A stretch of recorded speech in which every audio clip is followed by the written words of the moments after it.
Hello students, আমি তোমাদের রতনু sir. English with রতনু sir চ্যানেলে তোমাদের সবাইকে স্বাগত জানাই।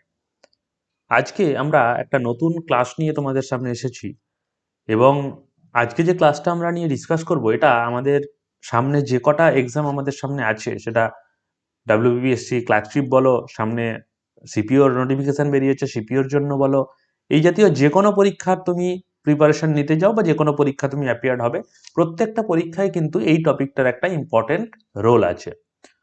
তো এই ধরনের ক্লাস আমরা কিন্তু রেগুলার বেসিসে নিয়ে আসবো। তার জন্য তোমরা আমাদের চ্যানেলটাকে সাবস্ক্রাইব করে রাখো আর ভিডিওগুলো তোমরা অবশ্যই বন্ধু বান্ধবদের মধ্যে শেয়ার করে রাখবে। এখানে আমাদের চ্যানেলের লিঙ্কটা দেওয়া আছে, তো চ্যানেলটাতে তোমরা অবশ্যই সাবস্ক্রাইব করে রাখবে। তো দেখো, আজকের আমাদের যে টপিকটা নিয়ে আমরা কথা বলবো, যে টপিকটা ডিসকাস করব, সেই টপিকটা হলো ইংলিশের খুব ইম্পর্টেন্ট এরর কারেকশন।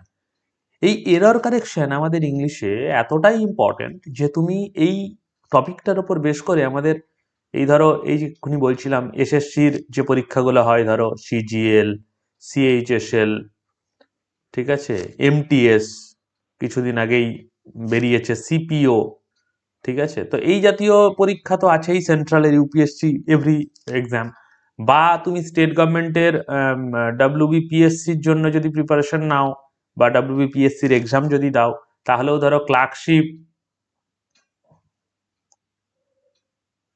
সরি,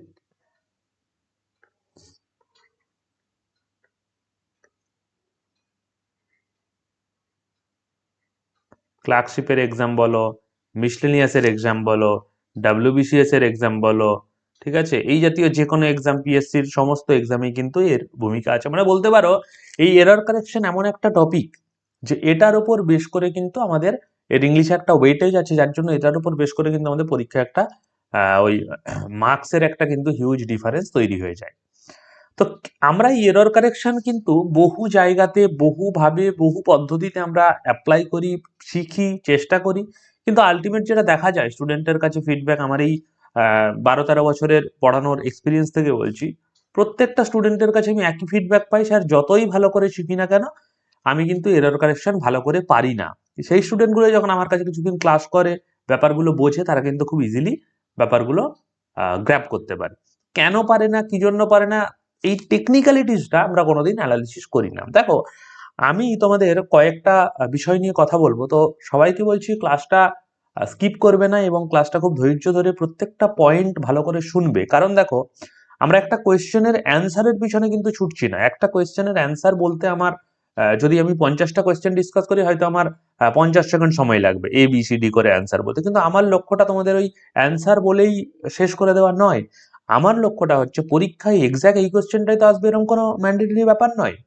পরীক্ষায় কিন্তু ভ্যারাইটি টাইপস অফ কোয়েশ্চেন আসবে। তাহলে আমার কাজ হচ্ছে, বা আমি যেই উদ্দেশ্য নিয়ে ক্লাসগুলো করাচ্ছি, আমার কাজ হচ্ছে প্রপারলি তোমাকে গাইড করা, তোমাকে শেখানো বিষয়টা।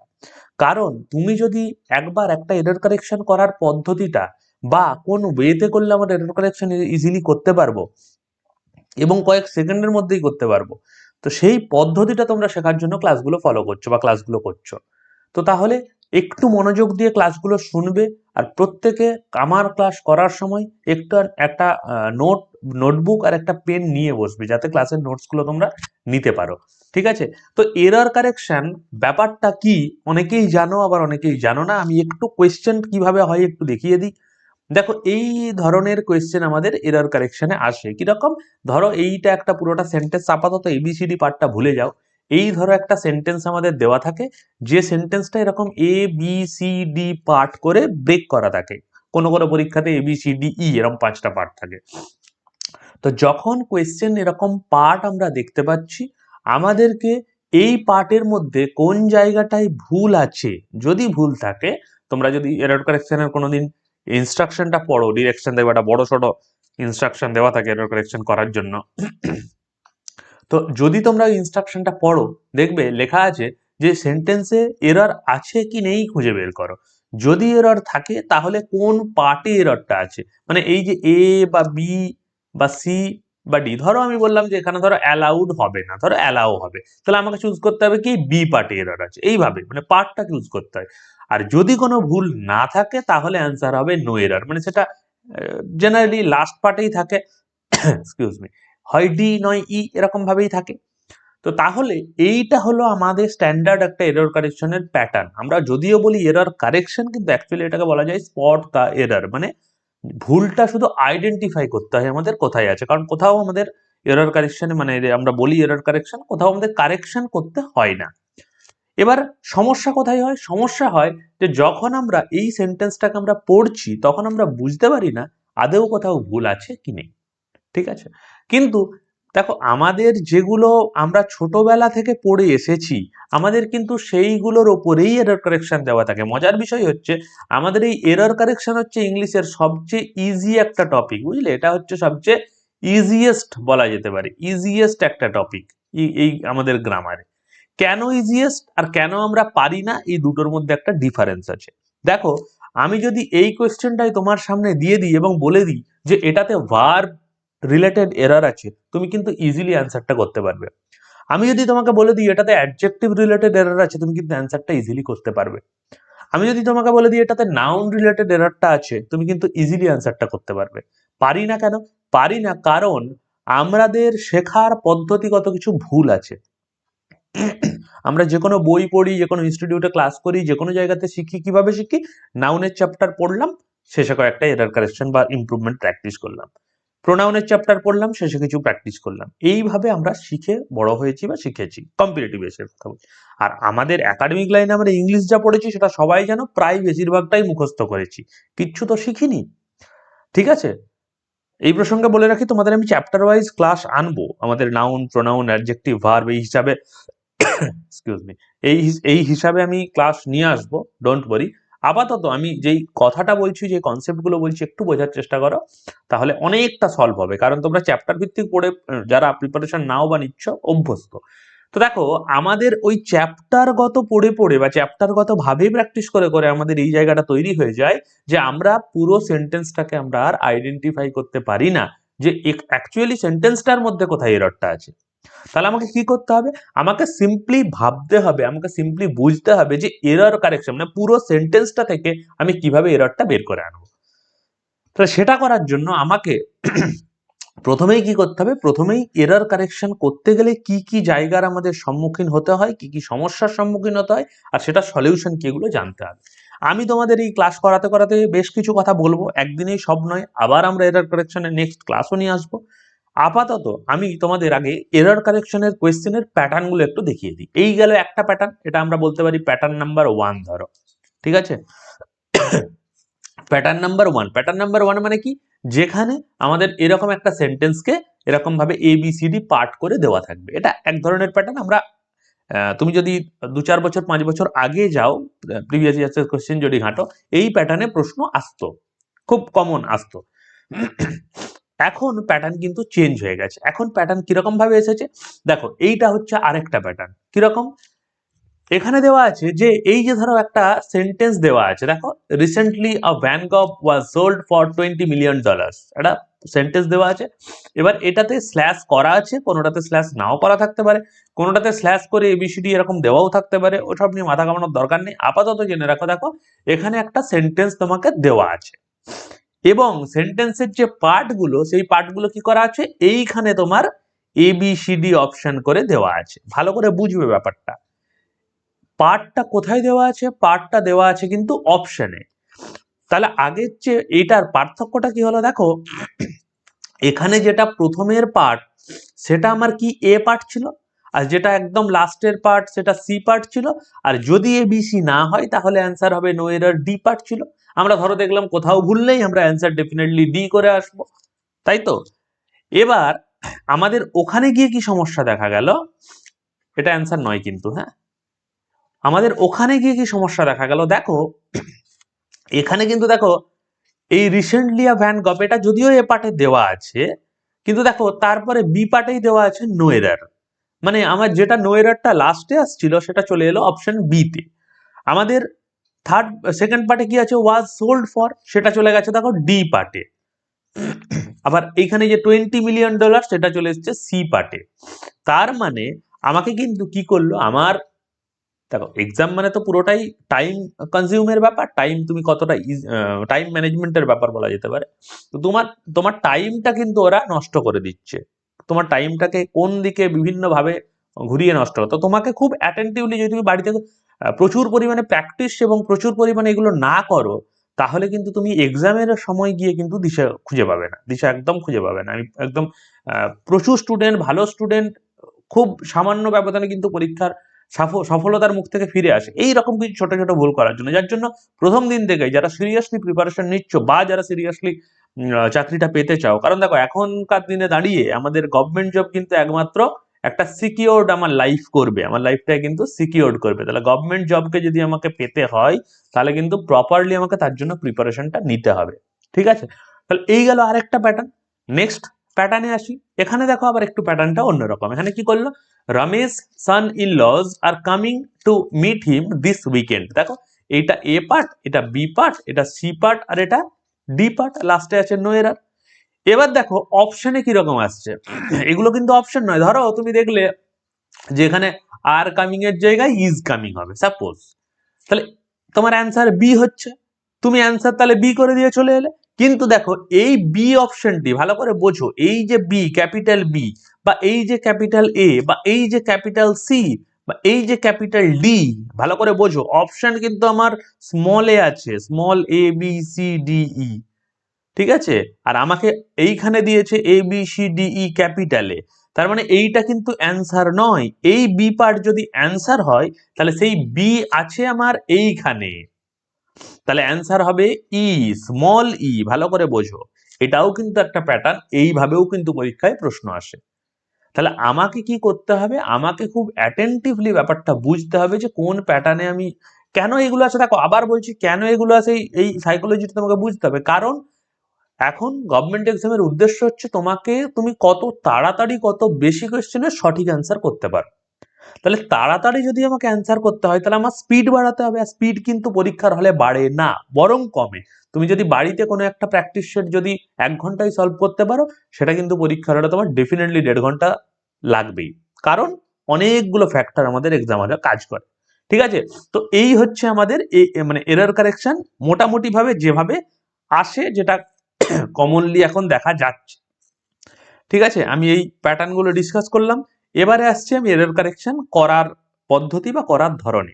তোমাদের যদি কারো কোনো প্রশ্ন থাকে বা কোনো জিজ্ঞাসা থাকে, আমাদের কমেন্ট করে জানাও। আর ভিডিওটা যদি ভালো লাগে অবশ্যই ভিডিওটাকে লাইক করো, আর বন্ধু বান্ধবদের মধ্যে কিন্তু অবশ্যই শেয়ার করবে। ঠিক আছে, তো দেখো এখানে আমাদের এরর কারেকশন করার বেশ কিছু পদ্ধতি আমরা শিখবো, যে পদ্ধতিগুলো ফলো করলে আমরা এরর কারেকশন খুব ইজিলি, যেটা তোমরা থাম্বনেলে দেখেছো, একদম ওটাই সম্ভব, ওটা সম্ভব, একদম অসম্ভব কিছু বলছি না। ওই 3 থেকে 5 সেকেন্ডের মধ্যেই কিন্তু আমার এরর কারেকশনটা সলভ করতে হবে, কারণ ওর বেশি সময় দেওয়া যাবে না। কারণ অনেকগুলো জায়গাতে তোমাকে টাইম বাঁচাতে হবে, অনেকগুলো জায়গাতে তোমাকে সময় লাগাতে হবে। ঠিক আছে, এটা কম্প্রিহেনশন পড়তে তোমার সময় লাগবে, ক্লোজ টেস্ট করতে একটু সময় বেশি লাগবে। তো তার জন্য কি আমাকে এই যে জায়গাগুলোয় সময় বাঁচাবো, সেগুলোই কিন্তু ওখানে গিয়ে আমি ইউজ করব। কিভাবে করব দেখো, তোমাদের কয়েকটা ছোট ছোট টিপস দিই। একটা টিপস হচ্ছে সবসময় সেন্টেন্সকে ভালো করে পড়ো। যেহেতু এখন তোমরা প্র্যাকটিস করছো, এখন শিখছো, এই পদ্ধতিটা প্রথম দিন থেকেই অ্যাপ্লাই করো। আমার যে কটা স্টুডেন্ট বা যারা এই পদ্ধতি অ্যাপ্লাই করে পড়াশোনা করে, তারা খুব তাড়াতাড়ি কিন্তু সাফল্য পায়। যারা অ্যাপ্লাই করে পড়ে না, 2 জায়গা 3টে জায়গায় ধাক্কা খাওয়ার পর বুঝতে পারে যে স্যার যেটা বলছিলেন সেটা ঠিক। কারণ সবাই তো সব সময় প্রথম থেকেই শুনবে না কথা। সেই জন্য যারা প্রথম থেকে অ্যাপ্লাই করে নাই, তারা কিন্তু চট করেই সফলতা পায়। যারা পায় না, 2-3 বার ধাক্কা খাওয়ার পর তারপরে তারা ওই ভাবে শুরু করে আবার, তখন গিয়ে সফলতা পায়। তো আমি চাই না তোমরা ওই ধাক্কাটা খেয়ে তারপরে আবার সেইভাবে শুরু করো। তো প্রথম থেকেই এই পদ্ধতিগুলো অ্যাপ্লাই করার চেষ্টা করো। কি করবে, সেন্টেন্সটা পড়ো। আমি কিন্তু বারবার বলছি সেন্টেন্সটা পড়ো, মানে আমি জাস্ট রিডিং পড়ে যাচ্ছি cattles are not allowed to enter this ground, এরকম নয়। আমি কি পড়বো, সেন্টেন্সটাকে পড়বো। কিসের জন্য পড়বো, সেন্টেন্সের একটা একটা সেন্টেন্স যখন তৈরি হয়, তার একটা ইন্টেনশন থাকে। হ্যাঁ, মানে কি উদ্দেশ্যে কথাটা বলছি, কথাটা মানে সেন্টেন্সটার মর্মার্থ কি, বা সেন্টেন্সটা কি বলতে চাইছি, যেটাকে আমরা বলি। তো সেই ইন্টেনশনটা বোঝাটা আমার খুব জরুরি। কারণ অনেক সময় দেখা যায় এরর আমাদের একটার জায়গায় 2 পার্টেও থাকতে পারে। তো আমাকে দেখতে হবে কোন পার্টটা আমার সেন্টেন্সে যে ইন্টেনশনটা আমার আছে, যেটা বলতে চাইছে, সেটা কোনটা বেশি ক্ষতিগ্রস্ত করছে, কোনটাকে বেশি এফেক্ট করছে। এটা দেখেই কিন্তু আমাদের ওই 2 বা 3টে এরর কারেকশন আমাদের কিন্তু আইডেন্টিফাই করতে হবে, ঠিক আছে, কোনটা বেশি এফেক্ট করছে। তো সেই জন্য প্রথমেই চেষ্টা করবে সেন্টেন্সের ইন্টেনশন বোঝার। ইন্টেনশনটা যদি বুঝতে পারো তাহলেই জানবে এরর কারেকশন খুব ইজিলি আমরা সলভ করতে পারবো। তুমি তার জন্য অলরেডি 20% স্টেপ তুমি এগিয়ে গেলে, যদি সেন্টেন্সের ইন্টেনশনটা খুব ভালোভাবে বুঝতে পারো। আবার বলছি, এগুলো কোনোটাই একদিনে সম্ভব নয়, বারবার প্র্যাকটিস করতে হবে, ক্লাসগুলো ফলো করতে হবে, তবেই কিন্তু সম্ভব। তাহলে দেখো, যদি আমরা এই সেন্টেন্সটার ইন্টেনশনটা একটু বোঝার চেষ্টা করি, কি বুঝবো? ক্যাটেলস মানে কাদের বলি? ওই গবাদি পশু যারা, ঠিক আছে, তারা কি আর not allowed to enter this ground, ঠিক আছে, তারা কি এই গ্রাউন্ডে ঢোকার জন্য অ্যালাউড নয়, ঠিক আছে, তাদের এই গ্রাউন্ডে ঢোকা যাবে না, ঠিক আছে। এই হলো সেন্টেন্সটার ইন্টেনশন। এইটা আমাদের প্রথম পয়েন্ট, নাম্বার 1। নাম্বার 2 আমরা কি করব? নাম্বার 2 আমরা সবসময় সেন্টেন্সের, যেটা আমাদের প্রত্যেক মানে বেশিরভাগ আমি স্টুডেন্টকে দেখেছি যারা আমার কাছে প্রিপারেশন নিতে আসে, আমি প্রথমে যখন একটা ছোটখাটো টেস্ট নিই, তো তখন দেখেছি এই জায়গাটা সবাই ভুল করে, সবাই মিস করে। সেটা তোমাদের আমি বলেই দিচ্ছি, সেন্টেন্সে সবসময় সাবজেক্ট আইডেন্টিফাই করার চেষ্টা করো। বারবার বলছি, এটা অনেকেই জানে না, অনেকেই এই বেসিক জায়গাটাতে ভুল করে। দেখো, একটা সেন্টেন্স তৈরি হতে গেলে তার একটা সাবজেক্ট আর একটা ভার্ব লাগবেই। সাবজেক্ট সব অনেক সময় সাইলেন্টও থাকতে পারে, কিন্তু সাবজেক্ট থাকবে না এরকম জেনারেলি হবে না, সাইলেন্ট থাকতে পারে। আবার একইভাবে ভার্ব লাগবেই, আবার ভার্বও সাইলেন্টও হয় না, ঠিক আছে। তাহলে সাবজেক্ট কোনটা সেটা আমাদের বুঝতে হবে। এইখানে আমাদের একটা প্রচন্ড ভুল স্টুডেন্টরা করে ফেলে, সাবজেক্ট চিনতে পারি না। তোমাদের আমি খুব সহজে বলে দিই সাবজেক্ট চেনার একটা উপায়। কারণ আমাদের যে কোনো তুমি কম্পিটিটিভ ইংলিশের সিলেবাস খুলে দেখো, সব জায়গাতে দেখবে ওই নাউন, প্রোনাউন, অ্যাডজেক্টিভ, ভার্ব থেকে পড়ানো হয়। কোথাও তার আগের স্টেপটা, যে সেন্টেন্স বা সাবজেক্টটা পড়ানো হয় না, ঠিক আছে। কিন্তু এটা খুব জরুরি। এইখানেই আমাদের আমি দেখেছি স্টুডেন্টদের এই জায়গাতেই সমস্যা থাকে, নাউন পড়ে নিল, প্রোনাউন পড়ে নিল, দিয়ে সেন্টেন্সের সাবজেক্ট বুঝতে পারছে না। তো তাহলে আমাদের এটা জানতে হবে, আমাদের এটা বুঝতে হবে, আমাদের এটা পড়তে হবে। দেখো, জানি নাতে অপরাধ কিছু নেই, জেনে নেব না এটাতে অপরাধ আছে, তাই না? জানি না হতেই পারে, আমি জানি না বলেই তো ক্লাস করছি না, সবাই সব জানে না, আমিও তো কত কিছু জানি না, কিন্তু জানি না তো অপরাধ নেই, কিন্তু আমি একটা জিনিস জেনে নেব না, এইখানে অপরাধ আছে, ঠিক আছে। তাহলে সাবজেক্ট আমি খুব সহজে বলি, কোনো কঠিন বইয়ের ভাষায় আমি যাচ্ছি না। সবসময় মনে রাখবে, সেন্টেন্সে যার সম্পর্কে কোনো কিছু বলা হয়, আমি একদম বাংলাতেই লিখে দিই, সেন্টেন্সে যার সম্পর্কে কোনো কিছু বলা হয় সেটাই হলো সাবজেক্ট। এটা খুব সহজে,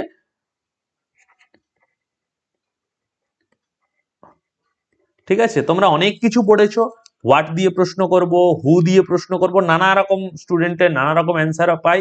আমি অত কোনো কনফিউশন তোমাদের করবই না, ওইখানে যাবই না। আমি সহজে বলবো, সেন্টেন্সে যার সম্পর্কে কোনো কিছু বলা হবে সেটাই হলো সাবজেক্ট, ঠিক আছে। দেখো, আমি আবার বলছি, আমি কিন্তু দেখো এর এই নাম্বার 1 কোয়েশ্চেনেই এখন আছি। আমি 1 নম্বর কোয়েশ্চেন নিয়ে কোনো কথাই বলছি না, আমি বলছি এরর কারেকশন করতে গেলে কোন কোন বিষয়গুলো মাথায় রাখলে আমার এরর কারেকশন আমি খুব ইজিলি, আমি খুব সহজে কম সময়ের মধ্যে করতে পারবো। বারবার বলছি, পদ্ধতি শেখো, কোয়েশ্চেনের অ্যান্সারের পিছনে ছুটবে না, পদ্ধতিটা শেখো। তাহলে দেখো কি বললাম, যে সেন্টেন্সে যার সম্পর্কে কোনো কিছু বলা হয় সেটা হলো সেন্টেন্সের সাবজেক্ট, এবং যখনই কোনো সাবজেক্ট আসবে তার সাথে সবসময় এগ্রি করে একটা ভার্বকে আসতেই হবে। আর এটাই গেল আমাদের 2 নম্বর টিপস, যে সবসময় এই যে কোনো সাবজেক্ট যখনই আসবে তার সাথে রিলেট করে একটা ভার্ব আসবে। আমাদের কাজ হচ্ছে ওই প্রপার সাবজেক্টের সাথে প্রপার ভার্বটাকে আইডেন্টিফাই করে বের করা, ঠিক আছে। যেমন ধরো, এই সেন্টেন্সটার কথাই যদি ভাবি, এ তো ক্যাটেলস, এটা হলো সাবজেক্ট, তাহলে তার সাথে রিলেট করে ভার্ব এসেছে আর নট অ্যালাউড, মানে আর অ্যালাউড, এটা হলো। আবার ধরো পরের কোয়েশ্চেনে যদি যাই, দেখো রিসেন্টলি আ ভ্যান গভ, আমাদের মনে হতেই পারে স্যার রিসেন্টলি দেওয়া আছে, রিসেন্টলি এটাই হলো সাবজেক্ট, না, একদম না। কার সম্পর্কে কথা বলা হচ্ছে? আ ভ্যান গভ, মানে ভ্যান গভটা হলো সাবজেক্ট। কি বিক্রি হয়েছে? একটা ভ্যান গভ বিক্রি হয়েছে। মানে এই যে ব্যাপারটা, এই কনসেপ্টটা আমাকে মাথায় আনতে হবে, যে এইটার সম্পর্কে কথা বলা হচ্ছে, মানে এটা হলো সাবজেক্ট, ঠিক আছে। তাহলে তো এর সাথে এগ্রি করে এই যে ভার্ব আসছে, ওয়াজ সোল্ড, এটা গেল। প্রত্যেকটা কোশ্চেন, যে কোনো কোশ্চেন তুমি দেখো, এখানে কি সাবজেক্ট কি রমেশ? না, দেখো রমেশ সান ইন লস, তার সাথে এগ্রি করে ভার্ব আসছে, দেখো আর কামিং। এরকম ভাবে প্রত্যেকটা সেন্টেন্স, এবার এইগুলো তোমরা দেখছো যে একদম সাবজেক্টের পরেই ভার্বটা আছে, কোথাও হতেই পারে অনেকটা দূরে গিয়ে ভার্ব বসবে, হতেই পারে, মানে একবারে হবে না বলছি না, হতেই পারে, আমি বিভিন্ন এক্সাম্পলে তোমাদের নিয়ে আসবো। তো আমাদের কাজ হচ্ছে কি, যদি সেন্টেন্সে একটা সাবজেক্ট আসে তার সাথে রিলেট করে একটা ভার্ব অবশ্যই আসবে, ঠিক আছে? এই সাবজেক্টের সাথে ভার্বটা যদি তোমরা বুঝতে পারো বা দেখতে পাও, তাহলেই জানবে আমাদের 20 থেকে 25% কোয়েশ্চেন তোমরা, এরর কারেকশনের কোয়েশ্চেন তোমরা এমনিই অ্যান্সার করতে পারবে। এর জন্য কোনো প্রচুর কিছু রুলস, প্রচুর কিছু নোট মানে দরকার নেই, ঠিক আছে? প্রচুর বইয়ের রুলস মুখস্থ করার কোনো দরকার নেই। এইটুকু অ্যানালিসিস যদি তোমরা করতে পারো এবং ডে 1 থেকে এইটুকু অ্যানালিসিস যদি তোমরা শেখো বা এই অ্যানালিসিসটা মানে করার চেষ্টা করো বিভিন্ন কোয়েশ্চেনের সেন্টেন্সকে, তাহলেই কিন্তু এই ব্যাপারটা ইজিলি করতে পারবে। আর যদি না করো, তুমি হাজারখানা বইয়ের রুলস মুখস্থ করে নিলেও আলটিমেট কিন্তু তুমি এরর কারেকশনে ওই কোয়েশ্চেন দেখবে, অ্যান্সার পারবে না, বা হয়তো ওই ফ্লুক করে দুই একটা লাগালে, বাকি সম্ভব নয়। একদম প্র্যাকটিক্যাল বলছি, যার খারাপ লাগতে পারে, অনেকের খারাপ লাগে স্যার আপনি এরকম বলছেন, একদম এরকম, এটা প্র্যাকটিক্যাল, এটা বাস্তব, মানতে শেখো। এইভাবে যদি অভ্যাসটা করো, একদম কোনো জায়গা থেকে ঠকবে না কিন্তু, ঠিক আছে? তাহলে এই গেল আমাদের নাম্বার 2। তাহলে আপাতত এই দুটো কনসেপ্ট আমি মাথায় রাখি, আর একটা আমি এক্ষুনি ক্লাস কিছুটা এগিয়ে বলবো, ঠিক আছে? আপাতত এই ক্লাসটাই, এই কোয়েশ্চেন গুলো একটু ডিসকাস করে নিই, তারপরে আবার আসছি। চলো, আমি তোমরা আমাদের টেলিগ্রাম চ্যানেলে, আমাদের যে টেলিগ্রাম চ্যানেলের লিঙ্কটা দেওয়া আছে, ঠিক আছে, এই যে টেলিগ্রাম চ্যানেলের লিঙ্কটা দেওয়া আছে এখানে, এই টেলিগ্রাম চ্যানেলটায় জয়েন করে যাবে, তাহলে এই যে ক্লাসগুলো হচ্ছে, যে ক্লাসগুলো তোমরা এই প্রত্যেকটা কোয়েশ্চেন বা কোয়েশ্চেনের উপর যে অ্যানালিসিস গুলো যেগুলো আমরা লিখছি, নোটস গুলো, সেগুলো কিন্তু তোমরা আমরা এই টেলিগ্রাম চ্যানেলে আমরা পিডিএফ আকারে দিয়ে দিই। হ্যাঁ, তোমরা এই টেলিগ্রাম চ্যানেলটাতে একটু জয়েন করে যাও, ঠিক আছে? তো দেখো এখানে কি বলছে, এখানে বলছে cattles are not allowed to enter this ground, ঠিক আছে? এবার এখানে দেখো সেন্টেন্সের সাবজেক্ট কোনটা, সাবজেক্ট হলো ক্যাটেলস। ক্যাটেলস সাবজেক্ট, তাহলে আপাত দৃষ্টিতে আমি কি দেখছি, ক্যাটেলস CATTLES, তাহলে এটা এস যখন যোগ আছে, তার মানে এটা আপাত দৃষ্টিতে আমি বলতে পারি প্লুরাল ফর্মে আছে, তাই তো? তাহলে প্লুরাল ফর্মে যদি ক্যাটেলসটা থাকে, তাহলে আর তার সাথে প্লুরাল ভার্ব আসছে, তাই তো? কিন্তু ব্যাপারটা, আমি যেহেতু আমি পুরো সেন্টেন্সটা বা কোয়েশ্চেনটার মিনিংটা আগেই বলেছি, সেই জন্য আর মিনিংটা বা ইন্টেনশনে গেলাম না। কিন্তু হ্যাঁ, তোমরা যখন প্র্যাকটিস করবে একদম ডে 1 থেকে, এইভাবে প্র্যাকটিস করো, প্রথমে কোয়েশ্চেনটা পড়ে আগে মিনিংটা বের করো, কি বলতে চাইছে বের করো, তারপরে একটু একটু করে সেন্টেন্সের এই পার্টগুলো যেভাবে শেখাচ্ছি সেইগুলোই আইডেন্টিফাই করার চেষ্টা করো, ঠিক আছে? তোমাদের প্রত্যেকের কাছে নেট আছে, তোমরা প্রিভিয়াস ইয়ার্স যে কোনো কোয়েশ্চেন ডাউনলোড করো, প্রত্যেক যেগুলো ইংলিশের টপিক আছে, প্রত্যেকটা এক্সামের ইংলিশের কোয়েশ্চেন গুলো দেখো, এইটুকু আইডেন্টিফাই করার চেষ্টা করো, সাবজেক্টের সাথে ভার্বের রিলেশনটা এস্টাবলিশ করতে পারছো কি পারছো না, এইটুকু প্র্যাকটিস করতে পারলেই যথেষ্ট আপাতত। তারপরে তো আবার আমি পদ্ধতি বলবোই, এইটুকু অ্যাপ্লাই করার চেষ্টা করো, কারণ এটাতেই সমস্যায় পড়ে স্টুডেন্টরা, সাবজেক্ট কি বুঝতে পারে না। কারণ এখানে তো একটা সিম্পল সেন্টেন্স দেওয়া আছে, অনেক জায়গাতে প্রচুর কমপ্লেক্স সেন্টেন্স পাবে, বিভিন্ন ক্লজ যোগ করা আছে, তো সব জায়গায় সম্ভব হবে না। আপাতত এই সেন্টেন্সটা দেখে মনে হচ্ছে আমি তো সহজ সেন্টেন্স তোমাদের জন্য এনেছি বলে তোমাদের মনে হচ্ছে, ঠিক আছে? তো দেখো ক্যাটেলস, এটা প্লুরাল ফর্ম দেখে মনে হচ্ছে, সেই জন্য আর বসেছে, কোনো সমস্যা নেই। নট অ্যালাউড, অ্যালাউড নয়, কি টু এন্টার, আমরা জানি সবাই যে টু এর পরে সবসময় V1 হয়, ঠিক আছে? টু এন্টার দিস গ্রাউন্ড, তাহলে আপাত দৃষ্টিতে আমাদের নো এরর মনে হচ্ছে, কিন্তু এটা নো এরর অ্যান্সার হবে না। কেন হবে না? তার কারণ হচ্ছে আমাদের এই যে ক্যাটেল কথাটা, এই ক্যাটেল কথাটা এস আছে মানেই প্লুরাল নয়, এই ক্যাটেল কথাটাই প্লুরাল, এই ক্যাটেল কথাটাই প্লুরাল, এটাকে প্লুরাল নাউন বলা হয়। এটার কোন রকম এস বাই এস দিয়ে ফর্ম হয় না, ক্যাটেলস হয় না, ক্যাটেলই হয়। যেমন সিপস হয় না, ঠিক আছে? যেমন ক্লার্জি, ঠিক আছে? এরকম অনেকগুলো আছে। তো এইগুলোর প্লুরাল, এইগুলো বাই ডিফল্ট প্লুরাল, এগুলোর আর প্লুরাল ফর্ম হবে না, মানে সিপস বা ক্লার্জিস এরকম হয় না। তো যেহেতু এই ক্যাটেল কথাটাই প্লুরাল, সেই জন্য তার সাথে প্লুরাল ভার্ব হচ্ছে, ঠিক আছে, তাহলে সেই কথা অনুযায়ী এইখানে দুটো এরর থাকতে পারে বা দুভাবে কোশ্চেনটা থাকতে পারে। এক ক্যাটেল দিয়ে ইজ দেওয়া থাকতে পারে, তাহলেও সেটা ভুল।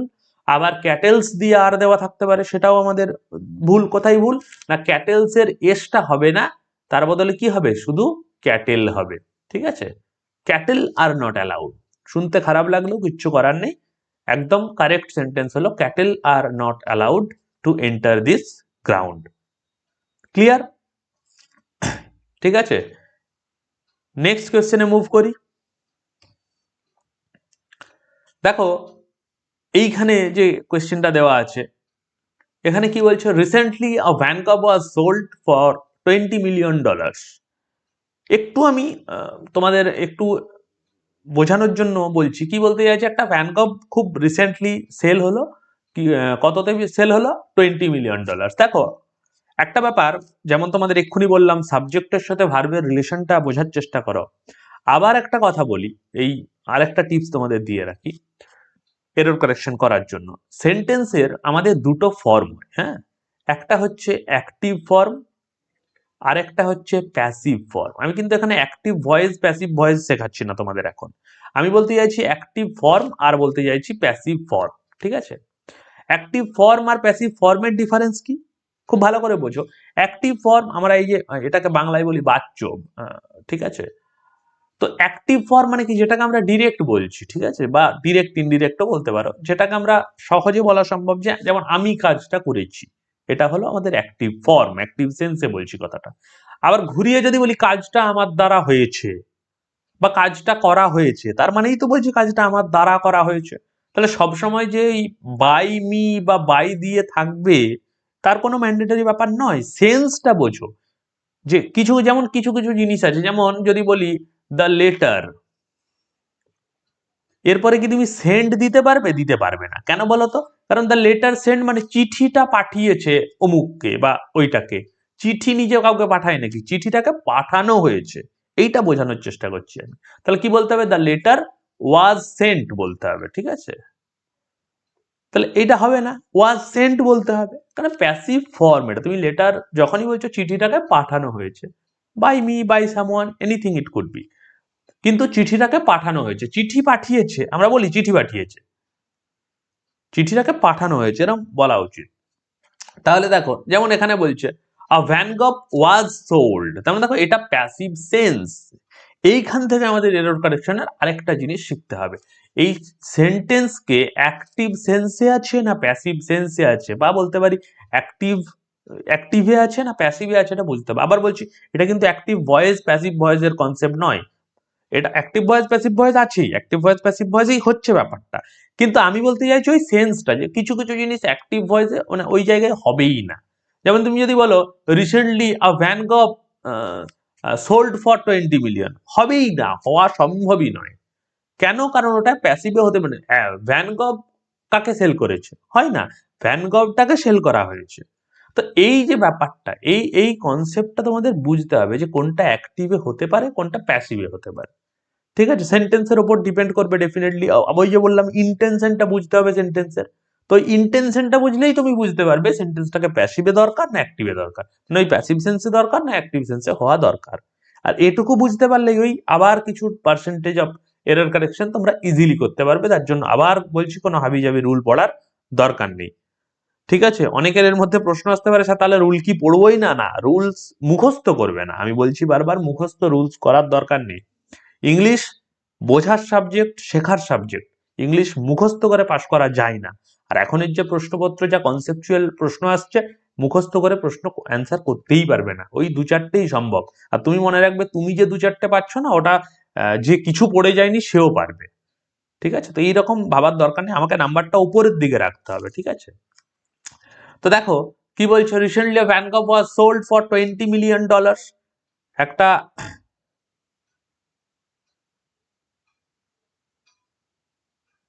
সবগুলো মুছে দিলাম। Recently van gov was sold for $20 million, $20 million একটা ভ্যান গভ বিক্রি করা হয়েছে।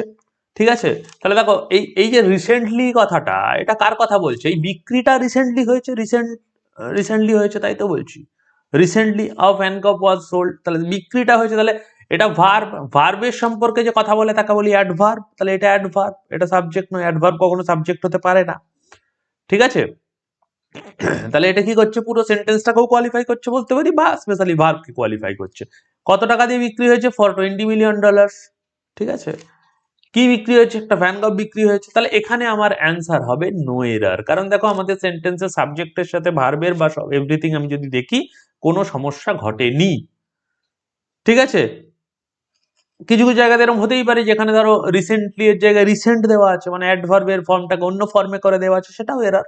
এখানে কোনো সমস্যা নেই, আমি দেখতে পাচ্ছি না, তাই অ্যান্সার করব নো এরার। ঠিক আছে, চলো নেক্সট কোয়েশ্চেনে মুভ করি। নেক্সট কোয়েশ্চেনে যেটা বলছে যে Ramesh son in lodge are coming to meet him. Ramesh son in lodge are coming to meet him, ভালো করে বোঝো। রমেশের সানিল্লরা, তাই তো বলছি, রমেশের সানিল্লরা কি করতে আসছে, তার সঙ্গে দেখা করতে আসছে। কখন আসছে, দিস উইকেন্ড। দেখো ভালো করে বোঝো, রমেশের যদি যখন বোঝাই রমেশের গাড়ি, তাহলে কি বলবো, রমেশ, তার সাথে অ্যাপোস্ট্রফি এস আমরা কখন ইউজ করি না, অ্যাপোস্ট্রফি এস আমরা ইউজ করি র বা এর বোঝাতে, বা পজেশন বোঝাতে, অধিকার বোঝাতে। আমার বাড়ি, রমেশের বাড়ি, আমার গাড়ি, রমেশের গাড়ি।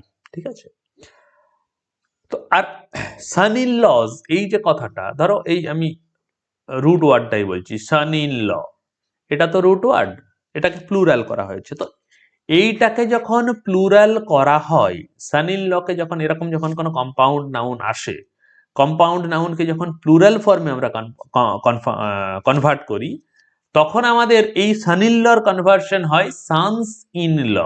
বুঝলে, sons in law, sons in law মানে জামাইরা। ঠিক আছে, sons in law, son in laws হয় না। আমরা জানি সব কিছুরই ইচ্ছা, যেমন বয়েজ শেষে এস যোগ করে দিলে হয়ে গেল সেটা প্লুরাল, বয়েজ। ঠিক আছে, এই হিসাবে আমরা করতে পারি, কিন্তু অ্যাকচুয়ালি এই ওয়ার্ডটা সান ইন লজ এটা হয় না। তাহলে কি করতে হবে, সানস ইন ল। তাহলে দেখো অ্যান্সার হবে এ এইখানে অনুযায়ী, কিন্তু এ আছে কোথায়, অপশন সি। তার মানে অ্যান্সার হবে অপশন কিন্তু সি। বারবার বলছি, খুব মাইনটলি খেয়াল করবে, ভালো করে বুঝবে ব্যাপারটা। এখানে এ পরীক্ষার হলে তাড়াহুড়ো আরোই খেয়াল থাকবে না, এ অ্যান্সার করে আসবে, লক্ষ্য রাখবে। এ এটা এ অংশ, এই অংশতে ভুল আছে, সেই এ অংশটা আছে আমার সি অপশনে। ঠিক আছে, আর একইভাবে আগের কোশ্চেনটা যদি বলি, এটা নো এরার, কিন্তু আছে কোথায়, বি অপশনে। ঠিক আছে, তো এইটা আমাদের এই জায়গাটা আমি জাস্ট প্যাটার্ন বোঝানোর জন্য রেখেছিলাম। প্রত্যেক কোয়েশ্চেনে আমরা এইভাবে করা আমাদের পক্ষে একটু ডিফিকাল্ট, বুঝে বুঝে প্রত্যেকটাতে অনেকটা সময় লাগবে। তোমরা যখন প্র্যাকটিস করবে বা কোয়েশ্চেন অ্যান্সার করবে, তখন শুধু তোমরা কোয়েশ্চেনটা নিয়ে অ্যানালিসিস করলেই হবে, কারণ আমি যদি ওইটা পারি তাহলে আমি সেটা অপশনটা সেখানে খুঁজে নিতে পারবো। কিন্তু আমি বারবার বলছি, অ্যালার্ট থাকবে পরীক্ষার কোয়েশ্চেনগুলো সম্বন্ধে। চলো এবার আমরা ওই যেটা স্ট্যান্ডার্ড আমাদের প্যাটার্ন, সেই প্যাটার্নের মধ্যে চলে আসি। মানে এইভাবেই আমরা কিন্তু প্র্যাকটিস গুলো করবো। কি বলছে, Rahul sings very sweet when he is in a good mood. তোমাদের যেমন আমি দুটো পয়েন্ট বললাম, যে দুটো তিনটে পয়েন্ট বললাম, যে অ্যাক্টিভ প্যাসিভ বোঝা বা বাকি যে সেন্টেন্সের সাবজেক্টের সাথে ভার্বের এগ্রিমেন্টটা। দেখো এখানে সাবজেক্ট কোনটা, এখানে দেখো এখানে তো দুটো পার্ট আছে, হোয়েন দিয়ে জয়েন করা আছে। এখনো ক্লজ টজ আমি ডিটেলসে অত ঢুকছি না, আপাতত বলছি রাহুল সেন্টেন্সের সাবজেক্ট না, রাহুলের সম্পর্কে কথা বলা হচ্ছে। দেখো রাহুল যেহেতু থার্ড পারসন সিঙ্গুলার নাম্বার, সেই জন্য দেখো সিং এর সাথে সিংস করা আছে। ঠিক আছে, অনেকেরই ব্যাপারগুলো মনে হচ্ছে স্যার আপনি এত ধরে ধরে এত বেসিক থেকে এক্সপ্লেন করছেন। হ্যাঁ, আমি এত বেসিক থেকেই এক্সপ্লেন করছি, তার কারণ আমাদের প্রত্যেক আমি আমি আমি আমার এক্সপিরিয়েন্সে দেখেছি স্টুডেন্টদের মেন সমস্যা বেসিকেই থাকে। আমি যদি বেসিকটা মজবুত করতে পারি না, বেসিকটা যদি খুব ভালো করে আমার মানে একদম নিট থাকে, বেসিকটার মধ্যে যদি কোনো রকম সমস্যা না থেকে থাকে, আমি তার উপর প্রচুর অ্যাডভান্স জিনিস তোমাদের শেখাতে পারবো। আর বিশ্বাস করো, পরীক্ষায় কিন্তু বেশিরভাগ প্রশ্ন বেসিক থেকে আসে। আমরা প্রচুর অ্যাডভান্সের জিনিস পড়ি বা শিখি বলেই আমরা বেসিক কোয়েশ্চেন গুলো ভুল করে আসি, আর বাড়িতে এসে আমরা আফসোস করি। তো একদম আমি বলছি, তোমাদের বেসিকেই মেন সমস্যা আছে, তোমাদের বেসিকেই সমস্যাগুলো হয়। আর আমাদের ওয়েস্ট বেঙ্গল স্টুডেন্টদের আমি দেখেছি বেশিরভাগ, যেহেতু আমরা ইংলিশটা আমার কথাটা শুনতে খারাপ লাগলেও আমি তার জন্য আমি ক্ষমা চাইছি, কিন্তু এটা একদম প্র্যাকটিক্যাল। আমি একদম প্রত্যন্ত গ্রাম বা বিভিন্ন জায়গায় গিয়ে দেখেছি স্টুডেন্টদের সাথে কথা বলে বা স্টুডেন্টদের ক্লাস করিয়ে, যে স্টুডেন্টদের মেন সমস্যা হয় স্টুডেন্টরা ইংলিশ ছোটবেলা থেকেই তারা মুখস্থ করে পড়ে বলে আমরা বেসিক জানি না, ভার্ব কাকে বলে, অ্যাডজেক্টিভ কাকে বলে, এই বেসিকটুকু জানি না, বা বললেও আমরা ওই মুখস্থ করেছি যে যে নাউন মানে বিশেষ্য সর্বনাম পদে দোষ গুণ অবস্থা সংখ্যা পরিমাণ বোঝে, মুখস্থই করেছি, কোনোদিন আমরা প্র্যাকটিক্যাল সেটার অ্যাপ্লাই করিনি। আর এই জন্যই আমরা আমাদের স্টুডেন্টদের সমস্যা হয়, যার জন্য আমরা সেন্ট্রালের এক্সামে আস্তে আস্তে পিছিয়ে পড়ছি।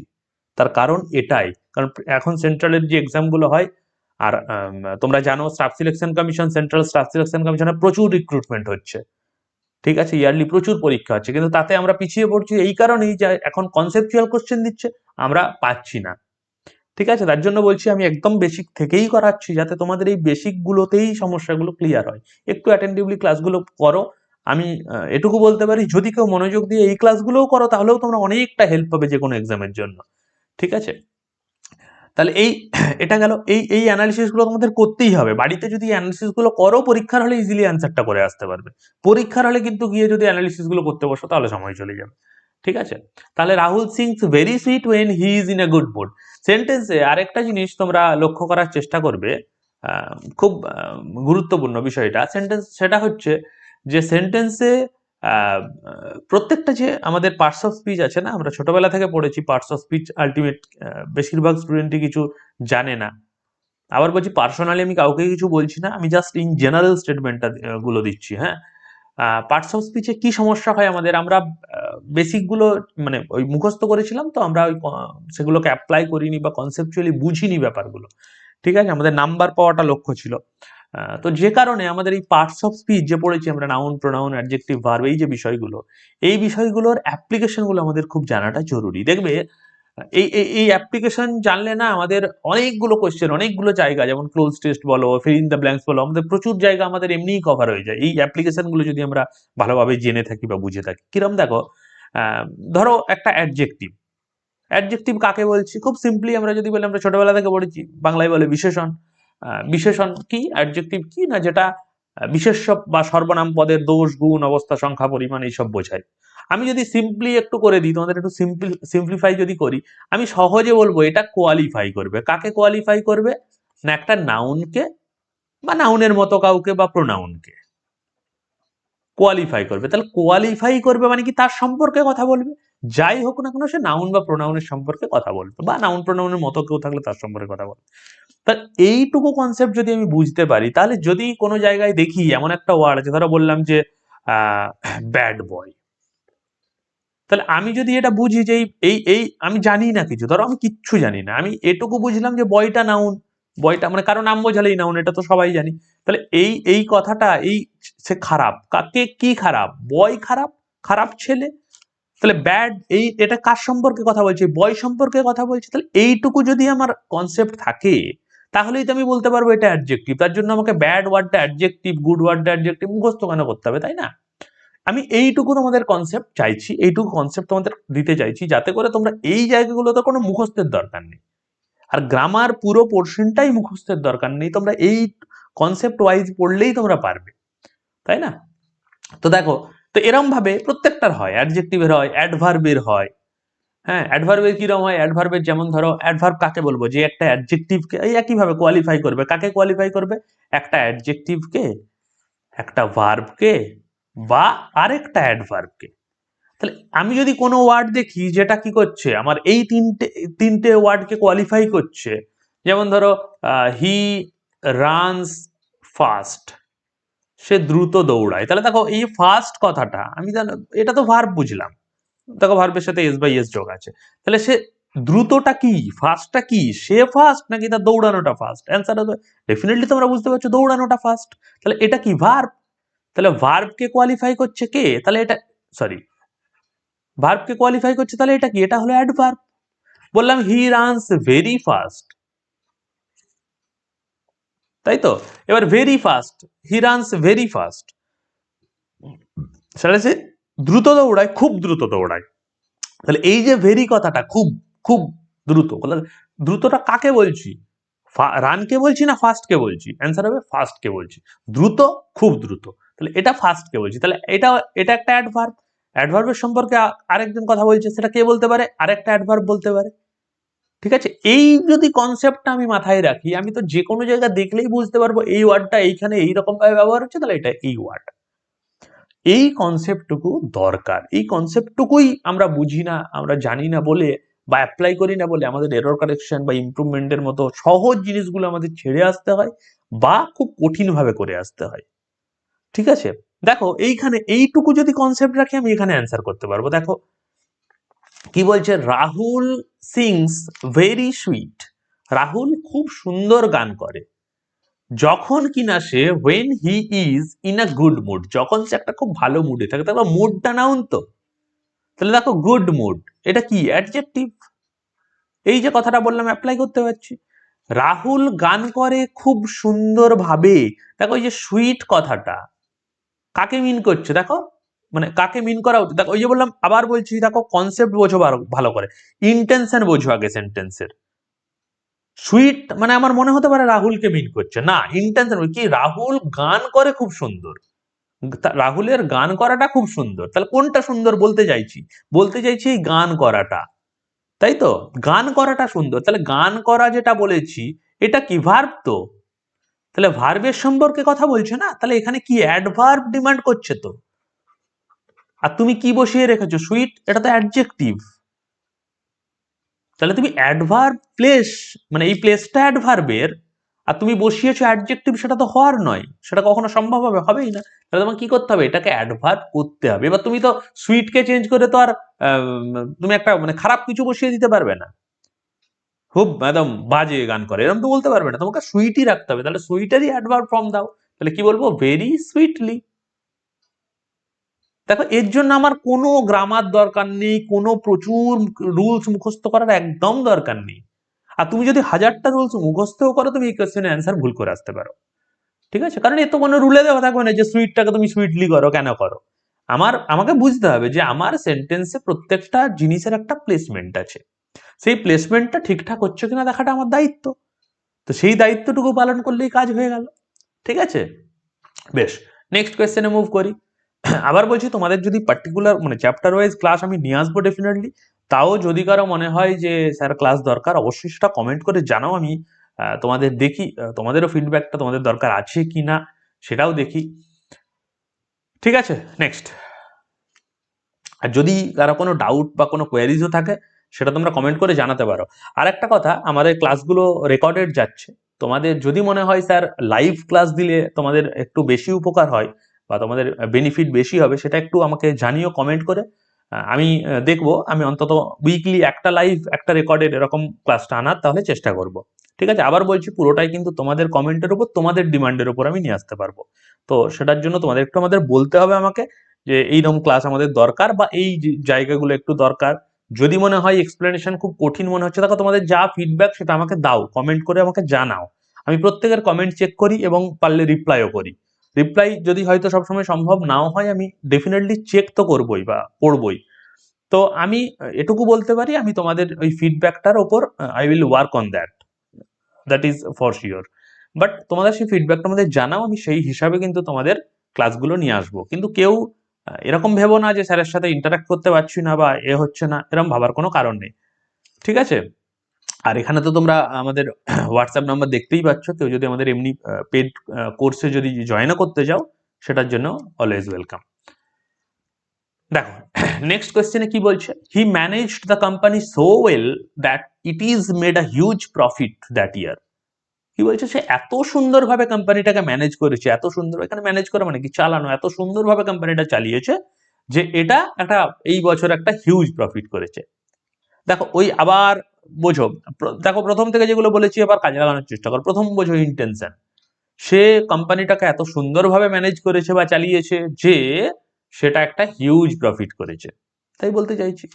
এবার দেখো এখানে তোমাদের একটা জিনিস বুঝতে হবে যে ওই যে বলেছিলাম দ্বিতীয় পয়েন্টে যে অ্যাক্টিভ আর প্যাসিভ সেন্স, দেখো সে কোম্পানিটাকে ম্যানেজ করেছে, তাহলে হি manage the company so well, ঠিকই আছে, কোনো সমস্যা নেই। আবার দেখো হি এর সাথে ম্যানেজড গ্রামাটিক্যাল মানে সাবজেক্ট ভার্ব অনুযায়ীও ঠিক আছে।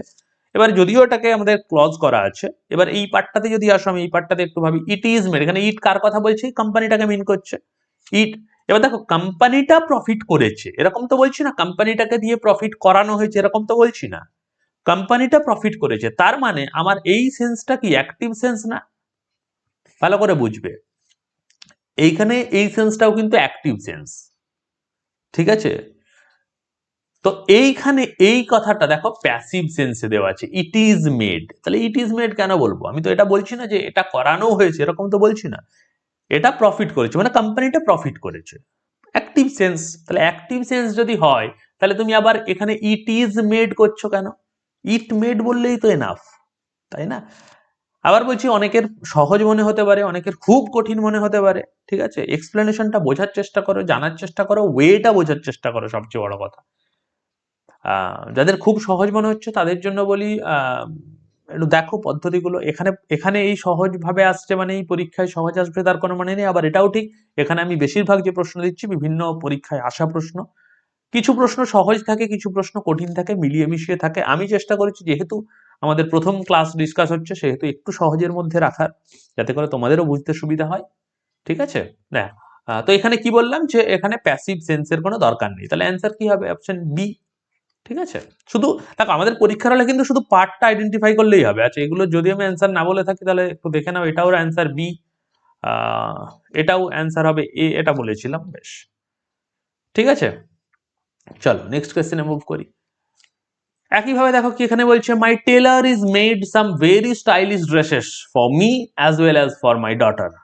আমার টেলার বানিয়েছে বেশ কিছু স্টাইলিশ ড্রেস। দেখো তোমরা হয়তো অনেকে পড়েই মিনিংটা বুঝতে পারছো, কিন্তু আমি ইন্টেনশনটা বোঝানোর জন্য একবার করে মিনিংটা বলছি, ঠিক আছে?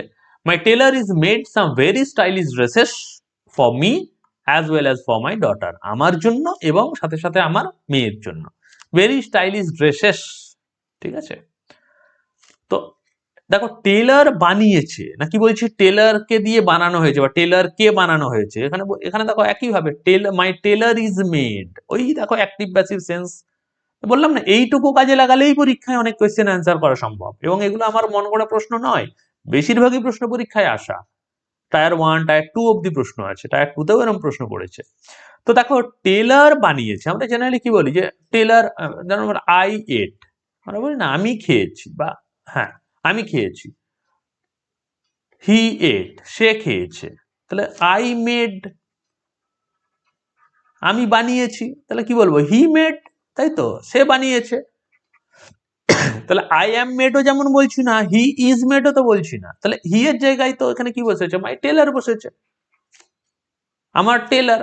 তা টেলার বানিয়েছে, তাহলে টেলার বানিয়েছে, তাহলে আবার ইজ মেড কেন? ইজটা বাদ দাও, অ্যাক্টিভ প্যাসিভে করার তো কোনো দরকার নেই, আমার টেলারই তো বানিয়েছে, তাহলে অ্যান্সার হবে মাই টেলার মেড, ইজ মেড এর কোনো প্রশ্ন নেই। কেন প্রশ্ন নেই? অ্যাক্টিভ প্যাসিভ সেন্সে আমি অ্যান্সারটা করলাম, ঠিক আছে? চলো নেক্সট কোয়েশ্চেনে মুভ করি। গোয়িং টু দ্য উইক, দেখো পরীক্ষায় তোমাদের আমি অনেককে বলতে শুনেছি যে বিশেষ করে এই ব্যাংকিং এক্সাম যারা দেয় বা দাও, যে ব্যাংকের সমস্যাটা কি হয়, ব্যাংকে খুব সহজ মানে আমাদের staff selection commission CGL CHS এর চেয়েও সহজ প্রশ্ন ব্যাংকে থাকে, এবং এটা বিশ্বাস করতে স্টুডেন্টদের কষ্ট হয়। কেন কষ্ট হয়? কারণ স্যার এত বড় বড় প্রশ্ন, এটাই বলে। দেখো প্রশ্ন বড় হতে পারে, ছোট হতে পারে, তুমি যদি কনসেপ্টটা ক্লিয়ার রাখো, দেখো বড় মানে কি, সেটাতে ক্লজের ইউজ বেশি আছে, ক্লজ করে করে করে করে সেন্টেন্স গুলোকে বাড়ানো হয়েছে। এবার ক্লজ দিয়ে যখনই সেন্টেন্সকে বেশি বাড়ানো হয় তখনই সেন্টেন্স বড় হয়ে যায়, এবং তখন তোমাদের এই বারবার পড়ে পড়ে পড়ে পড়ে মিনিংটা বুঝতে একটু অসুবিধা হয় বলে তোমরা সহজ জিনিস কিন্তু ছেড়ে চলে যাও, যে কারণে ব্যাংকের কোয়েশ্চেন প্রচুর কঠিন মনে হয় অনেক স্টুডেন্টের, কিন্তু আলটিমেট ব্যাংকের ইংলিশ কোয়েশ্চেন খুব সহজই হয়। আমি বরং বলতে পারি স্টাফ সিলেকশন কমিশনের যে বিভিন্ন পরীক্ষাগুলো হয় তাতে বরং হচ্ছে একটু টাফই কোয়েশ্চেন হয় ইংলিশের, ঠিক আছে? অনেক কিছু ইংলিশের ওখানে বিভিন্ন টাইপস অফ কোয়েশ্চেন ঘুরিয়ে ফিরিয়ে দেয়, কিন্তু ব্যাংকে অত থাকে না। ব্যাংকে শুধু কি হয়, অনেকটা তাড়াতাড়ি তোমাকে কোয়েশ্চেনটাকে পড়ে মিনিংটা বুঝে অ্যান্সারটা করে নিতে হবে, ঠিক আছে? বড় প্রশ্ন থাকে, এই সেন্টেন্সটাও সেরকম একটু বড় প্রশ্ন, যদিও এটা অত বড় নয়, ওখানে আরো বড় থাকে। তো সেইটা একটা সমস্যা হতে পারে, সেটা একটা সমস্যা অনেকেরই হয়, কিন্তু সেটার জন্য দরকার হচ্ছে শুধু প্র্যাকটিস, আর কোনো সলিউশন নেই, ঠিক আছে? তো দেখো এখানে কি বলছে, going to the weekly market, প্রতি সপ্তাহে মার্কেটে যাওয়াটা ইন এভরি টিউজডে, প্রত্যেক মঙ্গলবার ইজ আ রিচুয়াল, যেটাকে একটা উৎসব বলছে, যেটা that has been followed by generations in my family, যেটা আমাদের ফ্যামিলিতে জেনারেশনের পর জেনারেশন ধরে ফলো করা হয়েছে। ঠিক আছে, তো কি বলছে going to the weekly market, দেখো এখানে সাবজেক্ট কোনটা, এটা খুব ইন্টারেস্টিং ব্যাপার। দেখো এখানে আমি তো মিনিং বা ইন্টেনশন তো বুঝলাম, এখানে দেখো খুব মজার জিনিস, দেখো খুব ভালো করে বোঝো সেন্টেন্সের সাবজেক্ট কিন্তু দেখো এই যে গোয়িং, যাওয়াটা, স্যার কি বলছেন, এটা তো ভার্ব। দেখো এটা আমি তোমাদের পরে ডিসকাস করব। সবসময় ভার্বের সাথে যদি আইএনজি থাকে সেটাও নাউনের মতো কাজ করতে পারে, যেটাকে জিরান্ড বলি আমরা। অনেকেই জানো, অনেকেই হয়তো জানো না, আমরা ডিটেলে পরে এক্সপ্লেন করব ক্লাসে, যখন আমরা চ্যাপ্টার ওয়াইজ যখন ক্লাস ডিসকাস করবো। আপাতত বলছি তোমরা ওইটুকু কনসেপ্ট মাথায় রাখো, কার সম্পর্কে কথা বলা হচ্ছে।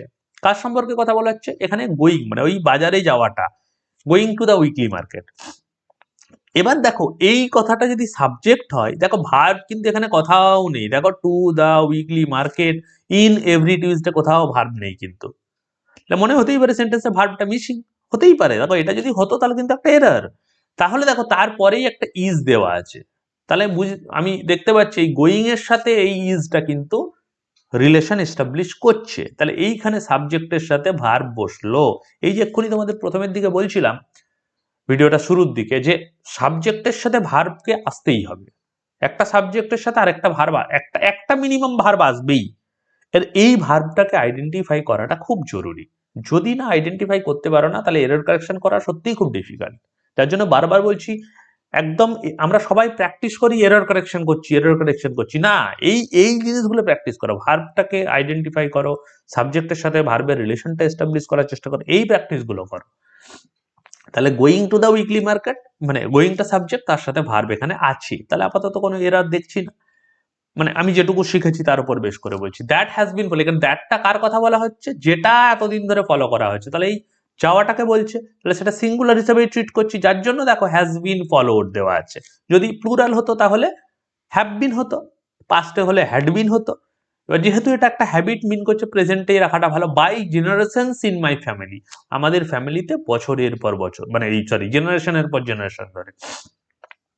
তাহলে এখানে ওই রিলেটেড এরর কিছু নেই। এখানে এরর কি আছে, এখানে এরর হচ্ছে একটা প্রিপোজিশন রিলেটেড এরর। কি এরর আছে না, going to the weekly market, যখন আমরা কোনো কিছুতে এভরি মঙ্গলবার মানে এভরি বুধবার এরকম করি, তখন তার সাথে আর আমরা কোনো এরকম ইন জাতীয় প্রিপোজিশন ইউজ করি না। Going to the weekly market every Tuesday এটা বলি, going to the weekly market in every Tuesday বলি না।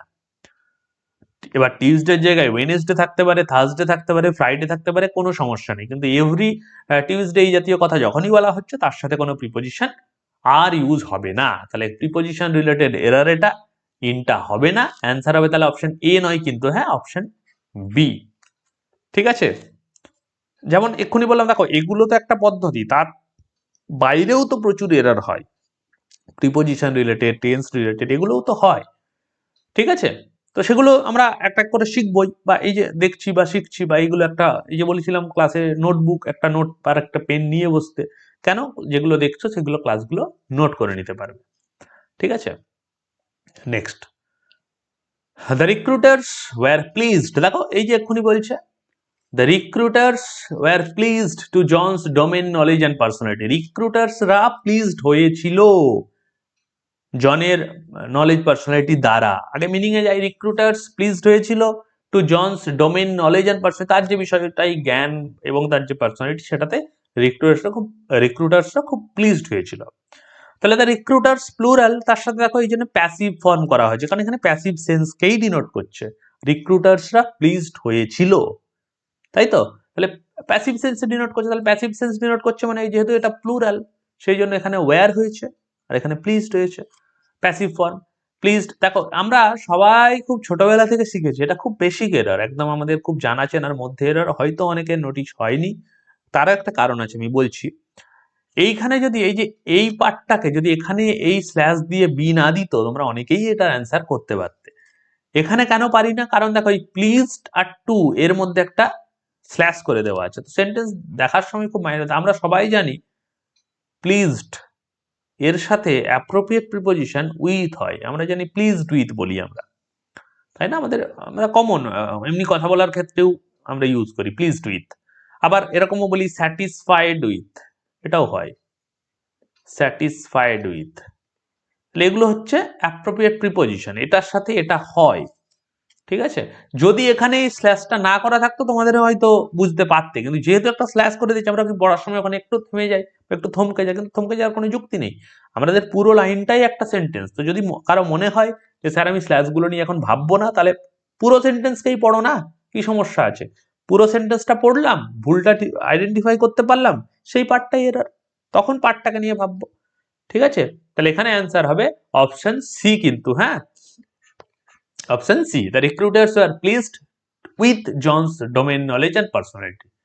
ঠিক আছে, চলো নেক্সট কোয়েশ্চেনে মুভ করি। At the last meeting, which took place in November, half the members submitted their resignations on protest. Last meeting যেটা হয়েছিল কি নভেম্বরে, half the member submitted their resignations on protest. দেখো এখানে অনেকের মানে প্রচুর স্টুডেন্টদের, দেখো অ্যাট দ্য লাস্ট মিটিং, যেই মিটিংটা অ্যাট দ্য লাস্ট মিটিং, এটা কিন্তু সাবজেক্ট নয় সেন্টেন্সের।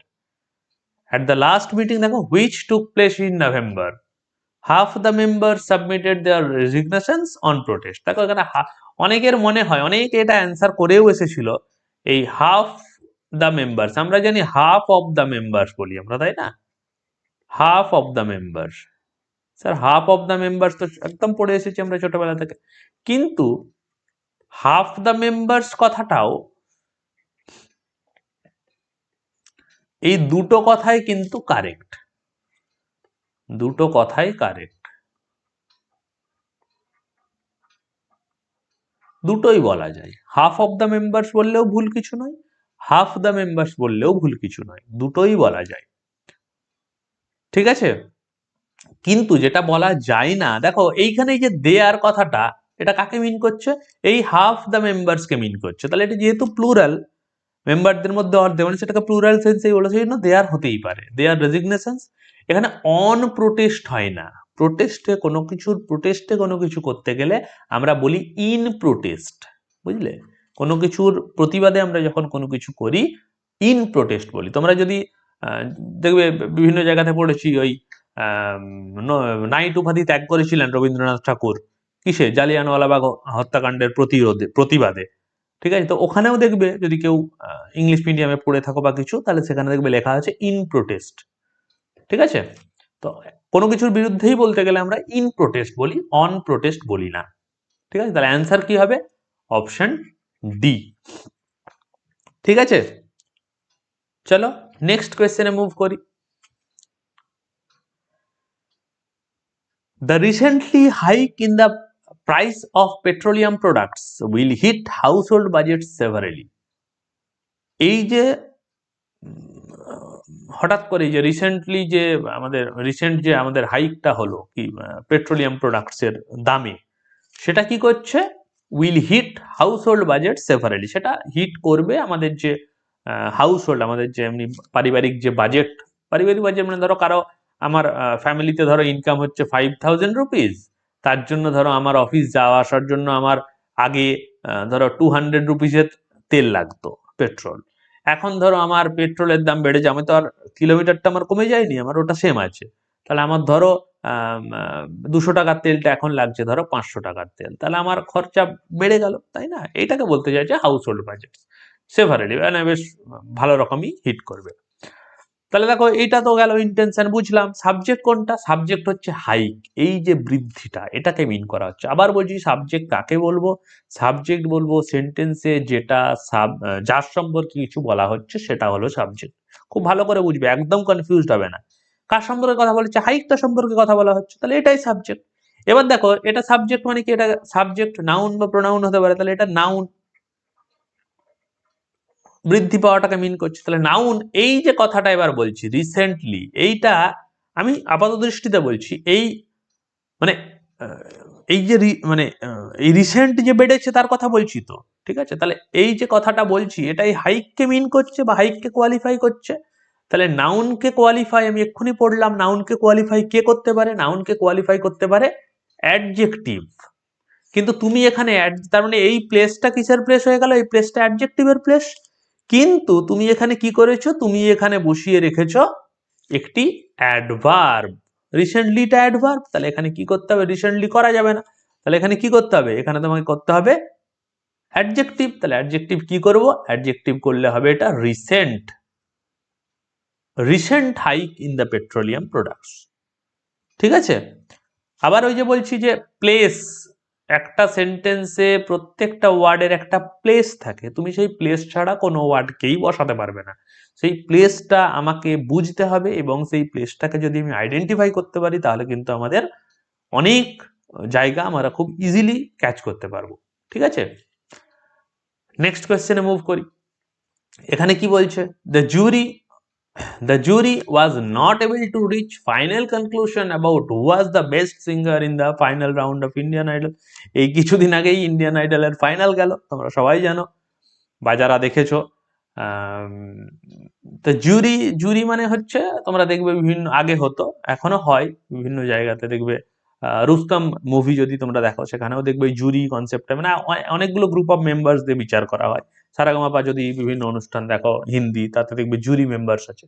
তো এই জুরি এটা একটা collective noun. Was not able to reach final conclusion about, jury পৌঁছাতে পারছে না কিসে, ওই যে অন্তিম যে সিদ্ধান্ত সেটাতে পৌঁছাতে পারছে না, কিসের ব্যাপারে, যে who was the best singer in the final round of Indian Idol, কে বেস্ট, পৌঁছাতে পারছে না। ঠিক আছে, দেখো এই যে জুরি, তার মানে এই স্যার আপনি বলছেন অনেকজন মেম্বার, তাহলে ওয়াজ কি করে, আমরা সবাই জানি যে collective noun, flock of birds, এটা এই যে ফ্লক, এটাও হলো একটা কালেকটিভ নাউন। তাহলে ফ্লক অফ বার্ডস, কিন্তু তারপরে যদি বলি আকাশে উড়ছে, তাহলে কি বলবো, আর ফ্লাইং কিন্তু নয়, হ্যাঁ ইজ ফ্লাইং বলবো। এক ঝাঁক পাখি উড়ে যাচ্ছে, এক ঝাঁক পাখি, কারণ এখানে ওই গ্রুপটাকে মিন করা হচ্ছে, হ্যাঁ, তো ওই জন্য এখানে কালেকটিভ নাউনের সাথে সিঙ্গুলার হয়। ঠিক আছে, was not able to reach final conclusion about who was the best singer, কে বেস্ট সিঙ্গার কি in the final round of Indian Idol. কোনো সমস্যা আপাতত দেখছি না, শুধু একটা সমস্যা কি না, দেখো কনক্লুশন কথাটার অর্থই তো ওই চূড়ান্ত যে সিদ্ধান্ত, তাই না, কনক্লুশন মানেই কি, চূড়ান্ত সিদ্ধান্ত। তাহলে এটার মানেই যদি চূড়ান্ত সিদ্ধান্ত হয়, তাহলে আবার ফাইনাল কনক্লুশন মানে কি, ফাইনাল চূড়ান্ত সিদ্ধান্ত, কেমন একটা সুপারফ্লুয়াস লাগছে না ব্যাপারটা। কনক্লুশন মানেই হচ্ছে তোমার ফাইনাল যে ডিসিশন। তাহলে কনক্লুশন যখন তুমি দিচ্ছ, কনক্লুশনের পরে তো আর কিছু হয় না, কনক্লুশনের পরে আবার ফাইনাল কনক্লুশন হবে এরকম তো নয়। কনক্লুশন মানেই হচ্ছে তোমার ফাইনাল যে তোমার নির্ণয়টা, ফাইনাল যে তোমার ডিসিশনটা। তাহলে ইদার তুমি কনক্লুশন বলো অথবা ফাইনাল ডিসিশন বলো, তাই না। তো ফাইনাল কনক্লুশন বলে কিছু হয় না, তাহলে এই ফাইনালটাকে এখান থেকে অমিট করে দিতে হবে সিম্পলি। তাহলে অ্যান্সার হবে অপশন বি। কেন হবে, কারণ ফাইনাল কনক্লুশন বলা যাবে না, সুপারফ্লুয়াস হয়ে যাচ্ছে, একই ধরনের কথা দুবার বলছো। ঠিক আছে, বাকি জায়গাটা ঠিকই আছে, কোনো সমস্যা নেই। নেক্সট কোয়েশ্চেনে মুভ করি। দেখো কি বলছে, every Saturday the workers gets their weekly wages. প্রত্যেক শনিবার করে যারা কাজ করে ওয়ার্কার্স, তারা কি তাদের উইকলি ওয়েজ। আচ্ছা এখানে দেখো একটা কথা আমাদের কনফিউজ করে, যে ওয়েজেস এই কথাটার অর্থ হচ্ছে, আমরা বাংলায় বলি মজুরি, হ্যাঁ মজুরি। আচ্ছা এটা হয়তো দীর্ঘই বা হর্ষই কোনো একটা হতে পারে, আমি I am not sure about that. তো ওয়েজেস এই মজুরি, আর ধরো এর সাথে আমাদের কনফিউজ হয় স্যালারি, হ্যাঁ স্যালারি, এই দুটোর মধ্যে একটা ডিফারেন্স আছে। আমি খুব বেসিক ডিফারেন্সটা বলে দিই, সেটা হচ্ছে জেনারেলি এই ওয়েজেসটা ডেলি বেসিসে হয়, হ্যাঁ ডেলি বেসিসে, আর এই স্যালারিটা আমাদের হয় পার অ্যানাম বেসিসে বা মান্থলি বেসিসে, এরম ভাবে হয়, হ্যাঁ। তো দেখবে কোনো তুমি অফিসে জয়েন করছো, দেখবে তোমাদের পার অ্যানাম তুমি ধরো 6 লাখের প্যাকেজ, দেখবে এরম লেখা থাকে 6 LPA, কর্পোরেটে বেশি ইউজ হয়, 6 লাখ পার অ্যানাম এরম লেখা থাকে। আবার তুমি যদি এই গভর্নমেন্ট জবে জয়েন করো, সেখানে দেখবে মান্থলি বেস পে এরকম থাকে। তো এটা গেল স্যালারি। আর ওয়েজেস মানে মজুরি, দেখবে এই ধরো গভর্নমেন্টের স্কিম, ওই যে যেটাকে আমরা বলি ধরো 100 দিনের কাজ, বা ধরো বিভিন্ন জায়গাতে দেখবে ডেলি যে মজুর হয়, ধরো যেগুলো আনঅর্গানাইজড সেক্টর, মানে ধরো তোমার বাড়িতে রাজমিস্ত্রি কাজ করছে, প্রতিদিনের আমাদের এত টাকা আমাদের রেট। তো এগুলোকে বলা হয় ওয়েজেস। এবার হতেই পারে কোনো জায়গাতে, এখনো প্রচুর জায়গাতে ওয়েজেস কনসেপ্ট আছে, বাড়ির এমনি আনঅর্গানাইজড তো আছে, অর্গানাইজডও প্রচুর জায়গা, যেমন ধরো বিভিন্ন জুট মিলে প্রচুর ক্লাসের লোকজন ওই ওয়েজেসে কাজ করে, ডেইলি তাদের পেমেন্ট দেওয়া হয়। তো সেই কথাটাকে ওয়েজেস বলা হয়। এটা অনেকে মানে অনেকেই এইভাবে কাজ করে এবং তাদের পেমেন্টটা হয়তো উইকলি বা মান্থলি হয়, কিন্তু কনসেপ্টটা ওয়েজেস। ঠিক আছে, এবার দেখো এটা তো বুঝলাম। এবারে আমি যেগুলো শিখেছি সেগুলো একটু অ্যাপ্লাই করার চেষ্টা করি। প্রত্যেক শনিবার, এভরি স্যাটারডে, ঠিকই আছে। দ্য ওয়ার্কার্স, তার সাবজেক্ট কোনটা? দ্য ওয়ার্কার্স, এটা সাবজেক্ট। তার সাথে ভার্ব কোনটা? গেটসটা। তাহলে দেখো এখানে সাবজেক্টটা কি? প্লুরাল না? তাহলে সাবজেক্ট যদি প্লুরাল হয়, তাহলে প্লুরাল সাবজেক্ট বা প্লুরাল নাউন যাই বলো না কেন, তার সাথে জেনারেলি আমাদের কি প্লুরাল ভার্ব হবে। এবার আমরা জানি যে এই যে গেটস মানে ভার্বের সাথে এস বাই এস যোগ কখন হয়? যদি থার্ড পারসন সিঙ্গুলার নাম্বার হয়, যদি সাবজেক্টটা থার্ড পারসন সিঙ্গুলার নাম্বার হয়। তাহলে এখানে তো থার্ড পারসন সরি, এখানে তো থার্ড পারসন সিঙ্গুলার নাম্বার নয়, এখানে তো ওয়ার্কার্স বলছে, মানে এটা প্লুরাল নাম্বার। তাহলে এটা যদি প্লুরাল নাম্বার হয় তাহলে তার সাথে গেটস হবে না, তার সাথে কি করতে হবে? সিঙ্গুলার করতে হবে, গেট, সরি প্লুরাল করতে হবে, গেট করতে হবে। গেটস যদি করে দাও তার মানে তো সিঙ্গুলারের সাথে ইউজ হয়, তার মানে সিঙ্গুলার সেটা। তাহলে এখানে গেটস হবে না, এখানে কি হবে? গেট। কারণ এখানে এই ওয়ার্কার্সটা প্লুরাল, তাহলে প্লুরালের সাথে প্লুরাল ইউজ করতে হবে। নাউনের সাথে এস যোগ করলে সেটা প্লুরাল হয়, হ্যাঁ, আর ভার্বের সাথে এস যোগ করলে সেটা সিঙ্গুলার হয়, এটা মনে রেখো। ওটা ওই রেসিপ্রোকালের, সরি ভাইস ভার্সা, বা কি বলে ম্যাথে একটা টার্ম, যেটাকে বাংলায় অনন্যক বলে, মানে এটা হলে এটা, ঠিক আছে? তো এটা একটু মাথায় রাখবে। এটা দিয়ে প্রচুর কনফিউশন হয়, মনে হয় এটার সাথে এস আছে তার মানে এখানেও এস হবে না। এস থাকলে নাউনের সাথে হলে সেটা প্লুরাল নাউন হয়ে গেল, ভার্বের সাথে যদি এস যোগ থাকে সেটা সিঙ্গুলার হয়ে গেল। ঠিক আছে, কারণ যেহেতু subject third person singular number হলে আমরা ভার্ব ইউজ করি, সেই ভার্বের সাথে এস বাই এস ইউজ করি সেই সেই জায়গাতে। ঠিক আছে, চলো নেক্সট। বলছে amla juice is rich with vitamin C. এটা আমরা কমনলি বলে থাকি যে আমলা জুসের মধ্যে প্রচুর রিচ, মানে রিচ উইথ ভিটামিন সি। দেখো আমরা যখন এই যে আমলা জুস কথাটা, তার সাথে সাবজেক্ট ভার্ব হচ্ছে ইজ। এবার রিচ উইথ ভিটামিন সি আমরা বলি না, আমরা যখন দেখবো বিভিন্ন জায়গাতে বলি আমরা রিচ উইথ বলি না, এটা খুব কমনলি আমরা ভুল করি। রিচ ইন ভিটামিন সি হয়, হ্যাঁ, রিচ ইন ভিটামিন সি হয়।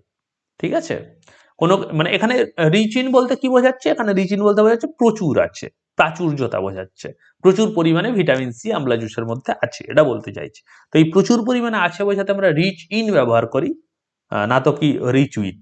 ঠিক আছে, এটা আমরা অনেকেই আমি বলতে শুনেছি যে রিচ উইথ, রিচ উইথ অনেকেই বলে, কিন্তু এটা অ্যাকচুয়ালি হয় রিচ ইন। এবং এই দেখবে আমাদের কম্পিটিটিভে যে গ্রামারগুলো আসে, যে গ্রামার রিলেটেড প্রশ্নগুলো আসে, বিশেষ করে এরর কারেকশনটাই বেশিরভাগ প্রশ্ন এরকম আসে যেগুলো আমরা জেনারেলি ভুল বলে থাকি বা ভুল ভাবেই শুনেই অভ্যস্ত, ওই জন্যই আমাদের ওটা চোখে খুব একটা লাগে না যে এটা ভুল আছে, না এটা হতে পারে না, এই জন্যই আমরা ওটাকে স্কিপ করে যাই, কারণ ওটা আমরা শুনে শুনে অভ্যস্ত।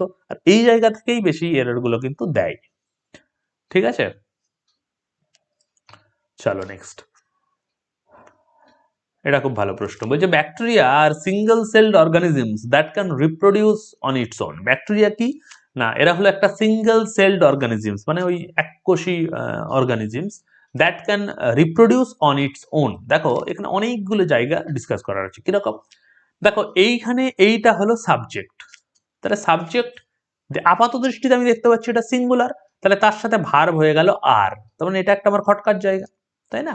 সাবজেক্ট যদি সিঙ্গুলার হয়, আমি বলছি আবার আপাত দৃষ্টিতে আমি দেখে যেটুকু বুঝতে পারছি, কারণ আমাদের কনসেপ্ট কি জানি, আমরা জানি এস যোগ করা থাকলে জেনারেলি প্লুরাল হয়, তাহলে আপাত দৃষ্টিতে সিঙ্গুলার। এবার দেখো সিঙ্গেল সেলড অর্গানিজমস, দেখো এখানে এস যোগ করা আছে, এই অর্গানিজমসটা কার কথা বলছে? এই ব্যাকটেরিয়ার কথাই বলছে, তাহলে দেখো এখানে আবার প্লুরাল করা হলো। আচ্ছা বেশ, দ্যাট ক্যান রিপ্রোডিউস, যেটা রিপ্রোডিউস হতে পারে, অন ইটস ওন, আবার এখানে দেখো এটাকে সিঙ্গুলার করা হলো, মানে এখানে ইটস কার কথা বলছে? ওই ব্যাকটেরিয়ার কথাই বলছে। তাহলে যদি আমি ধরো এরকম এই ইটসটাকে যদি ব্যাকটেরিয়ার কথাই বলি, তাহলে এটা সিঙ্গুলার বলে তাহলে সিঙ্গুলার দেওয়া হয়েছে, এখানেও কোনো সমস্যা নেই। তাহলে তাহলে দুটো সমস্যা দেখা দিল। একটা হচ্ছে যদি এটাকে সিঙ্গুলার ভাবি, তাহলে আমি এইখানে আমার প্লুরাল আছে আর এইখানে আমার প্লুরাল আছে দুটো জায়গা। আবার যদি এটাকে প্লুরাল ভাবি তাহলে আমার দেখো এইখানে আবার একটা ভুল আছে, তাহলে কি হবে দেখো একটু জেনে রাখো। এই যে ব্যাকটেরিয়া কথাটা এইটা হয়ে গেল, এটা একটু জেনে রাখা ভালো, এইটা হয়ে গেল প্লুরাল নাউন। হ্যাঁ, আর এর সিঙ্গুলার নাউন হয় হচ্ছে ব্যাকটেরিয়াম, এটা হয়ে গেল সিঙ্গুলার। একইভাবে ধরো মিডিয়া, এটা হয়ে গেল প্লুরাল, সিঙ্গুলার করতে গেলে সেটাকে বলবো মিডিয়াম। ঠিক আছে, এটা হয়ে গেল সিঙ্গুলার। এরকম ভাবে অনেকগুলো আমাদের ফরেন প্লুরাল আছে, আমরা পরে বলে দেব। তো ব্যাকটেরিয়া তাহলে কি দেখে নিলাম, এটা প্লুরাল। তাহলে প্লুরাল যদি হয় তাহলে এখানে আর ঠিকই আছে, কোনো সমস্যা নেই। এখানে অর্গানিজমস ঠিকই আছে, কোনো সমস্যা নেই। তাহলে এইখানে শুধু ভুল আছে, কোথায় ভুল আছে? ইটসে। ইটস হবে না, তাহলে কি বলতে হবে? On their own, THEIR, on their own, মানে তারা নিজেরা প্রডিউস হতে পারে। ঠিক আছে, এখানে ইটসটা ব্যাকটেরিয়াকে মিল করছিল, যেহেতু ব্যাকটেরিয়াটা প্লুরাল সেহেতু তার সঙ্গে প্লুরাল দিতে হবে, প্লুরালের সাথে প্লুরালই যাবে না। আমি যদি বলি যে আমরা যাচ্ছি, তাহলে কি বলতে হবে? আমাদের খাবারের ব্যবস্থা করুন। আমি বলছি আমরা যাচ্ছি, আমার খাবার ব্যবস্থা করুন, এটা হয় নাকি? আমরা যাচ্ছি মানে আমাদের খাবার ব্যবস্থা করুন। ঠিক আছে, তো এই গেল ব্যাপার। চলো নেক্সট। এখানে কি বলছি, কোয়েশ্চেনটা ভালো করে পড়ো। মোস্ট হোটেলস, বেশিরভাগ হোটেলই কি করে? Offer for their guests complimentary breakfast during their stay there. তুমি কোথাও বাইরে গেছো, কোনো হোটেলে আছো, বেশিরভাগ হোটেল কি করে? কমপ্লিমেন্টারি ব্রেকফাস্ট, মানে ওটা তোমার প্যাকেজের মধ্যেই ইনক্লুডেড, মানে তুমি পাচ্ছ, যেটাকে আমরা কমপ্লিমেন্টারি বলি। কমপ্লিমেন্টারি ব্রেকফাস্ট কখন? তারা যখন সেখানে আছে, হোটেল থেকেই তোমাকে প্রোভাইড করা হচ্ছে, তাহলে কোনো সমস্যা নেই। অফার ফর দেয়ার গেস্ট, আমরা জানি যে অফার সামথিং, অফারের সাথে কোনো এইরকম ফর বা কিছু হয় না, আমরা বলি না অফার দেয়ার গেস্ট।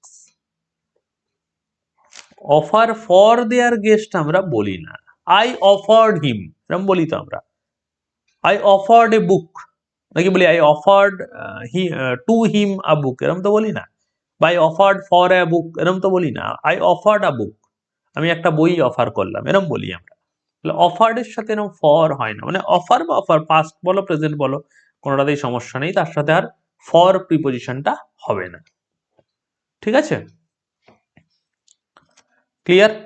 চলো নেক্সট কোয়েশ্চেনে মুভ করে। দেখো খুব বেসিক, একদম খুব সাধারণ এরার এগুলো, এগুলো আমরা খুব সচরাচর আমরা দেখে পড়ে অভ্যস্ত। তো এইগুলোতে মানে এরকম, এইগুলোই পরীক্ষায় এরকম ভাবেই প্রশ্ন আসে, এগুলো বেশিরভাগই পরীক্ষায় আসা প্রশ্ন। টায়ার 1 টায়ার 2 অব্দি এসেছে। তো এগুলোতে ভুল আমাদের অজান্তেই হয়ে যায়, আমরা ধরতে পারি না, বা সবচেয়ে মজার বিষয় হচ্ছে আমরা পুরোটা পড়ে বুঝতে পারি না কোথায় এরর আছে। তো আমরা যদি অ্যাটেন্টিভলি ব্যাপারটা বুঝতে পারি যে কি বলতে চাইছে আর কি পুরো সেন্টেন্সে কি বলছে, তাহলেই আমার আর এই সেন্টেন্সের সাবজেক্টের সাথে ভার্বের রিলেশনগুলো যদি, এই যে ব্যাপারগুলো বললাম এগুলো যদি এস্টাবলিশ করতে পারি, তাহলেই তো আমার ব্যাপারগুলো একদম মানে ওই কি বলে পুরো মাখন মতো ব্যাপারটা হয়ে যাবে। ঠিক আছে, তো এই পদ্ধতিগুলো একটু অবলম্বন করো, এই পদ্ধতিগুলো একটু শেখো, এই পদ্ধতিগুলো অ্যাপ্লাই করো, না হলে কিন্তু খুব মুশকিল। কম্পিটিশন প্রচুর ভাবে চলছে। কম্পিটিশন তোমরা দেখতে পাচ্ছ যে মার্কস, কাট অফ মার্কস কি পরিমাণে হাই হচ্ছে। তো এই কম্পিটিশনের মধ্যে যদি আমাকে এক্সট্রা কিছু না দিতে পারি, তাহলে কিন্তু সম্ভব নয় তোমার পক্ষে পরীক্ষাটা ক্র্যাক করা। আর তুমি এই এই যে দেখছো না 0.25 বা 0.50 বা 0.33, এই এই এই 0.33 না প্রচন্ড ভাইটাল। এই 0.33 থেকে 0.67 এর মধ্যে দেখবে হাজার হাজার স্টুডেন্ট ঢুকে গেছে। হ্যাঁ, তো এটা কিন্তু খুব মানে ভাইটাল একটা বিষয়, বুঝলে? তো যার জন্য বলছি প্র্যাকটিস না করলে কিন্তু খুব মুশকিল। ওই স্টেজে মেকআপ দিয়ে দেবো কনসেপ্টে এখন আর পরীক্ষায় পাশ করা যায় না। ঠিক আছে, আচ্ছা চলো নেক্সট কোয়েশ্চেনে মুভ করেছি। কি বলছে? He use to reply that the only place for which he went was the town library. সে সবসময় উত্তর দিত যে, ইউজ টু রিপ্লাই কখন ব্যবহার করি আমরা? যে যেটা আমাদের পাস্টের কোনো হ্যাবিট বোঝাতে আমরা মিন করি। তো হি ইউজ টু রিপ্লাই, সে যেটা সবসময় উত্তর দিত, পাস্টে বলছি কিন্তু, হ্যাঁ, that the only place for which he went, যেই প্লেসটাতে সে, একমাত্র জায়গা যেখানে সে যেত সেটা কি না টাউন লাইব্রেরি। তাই তো বলতে চাইছি। দেখো আমি যদি সেন্টেন্সটা পড়ে সেন্টেন্সে কি বলতে চাইছি আমি যদি বুঝতে পারি না, তাহলেই আমার অ্যান্সার কিন্তু সম্ভব। বারবার তোমরা দেখতে পাচ্ছ একদম কোয়েশ্চেন নাম্বার 1 থেকে আমি এই এই ব্যাপারগুলো তোমাদের বোঝাতে চাইছি। এখানে কি বলতে চাইছে, এখানে বলতে চাইছে সে যে জায়গাটাতে যেত সেই জায়গাটা হচ্ছে টাউন লাইব্রেরি। কিন্তু এখানে কি লিখে দিয়েছি আমি, that the only place for which he went. সে যেটা যেটা যেত, যেটা যেত নয় তা, সে যেখানে যেত বলতে মানে বলছি তো বা বলতে চাইছি তো। তাহলে যেখানে যদি বলি তো আমরা হুইচ বলি নাকি, তাহলে আমরা কি বলি তখন, হোয়ার বলি তো। সে যেখানে যেত, ফর হোয়ার হি ওয়েন্ট, সে যেখানে যেত সেটা কি ছিল, টাউন লাইব্রেরি, তাই না? তাহলে যেখানে যেত সেটা মিন করতে আমরা হুইচ দিয়ে তো কখনোই করব না, আমরা কি করব, হোয়ার দিয়ে করব। তাহলে অ্যান্সার কি হবে, অপশন সি। অ্যান্সার যদি আমরা মানে কারেকশনটা আমরা শিখে নেওয়াই ভালো, তাহলে হুইচটা কি করতে হবে, হোয়ার করতে হবে, ঠিক আছে।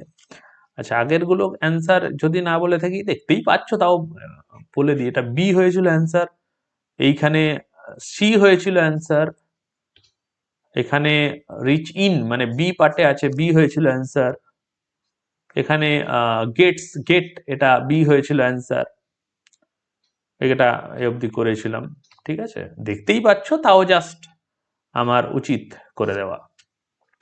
এখানে কি বলছে দেখো, যেই মুহূর্তে bus driver, as soon as the bus driver was seeing the child crossing the road, he applied the brakes. অদ্ভুত লাগছে, was seeing the child crossing the road, কিন্তু অদ্ভুত লাগার কিচ্ছু নেই। সেন্টেন্সটা কি বলছে ভালো করে বোঝো। যেই মুহূর্তে বাস ড্রাইভার দেখলো বাচ্চাটাকে ক্রসিং দ্য রোড, রাস্তা পার হতে যেই মুহূর্তে দেখলো, হি অ্যাপ্লাইড দ্য ব্রেকস। এবার দেখো এখানে কি বলছে, তুমি এটা তো বলতে চাইনি, এবার কি করলে দেখো, এই বাস ড্রাইভারটা হলো সাবজেক্ট, বাচ্চাটাকে দেখা এগুলো এগুলো হয়ে গেল। এবার দেখো ভালো করে বোঝো, আমরা কি বলতে চাইছি, বাচ্চাটাকে যেই মুহূর্তে দেখলো সে ব্রেক অ্যাপ্লাই করলো, কিন্তু এখানে তুমি টেন্স দিয়ে দিয়েছো ওয়াজ সিইং। আমরা ওয়াজ সিইং দেখছিল, মানে একটা কন্টিনিউয়াস অ্যাকশন হচ্ছে, মানে সে দেখছে বাচ্চাটা পার হচ্ছে, আচ্ছা হচ্ছে হচ্ছে হচ্ছে আমি ব্রেক মারলাম, এরকম তো হচ্ছে না ব্যাপারটা।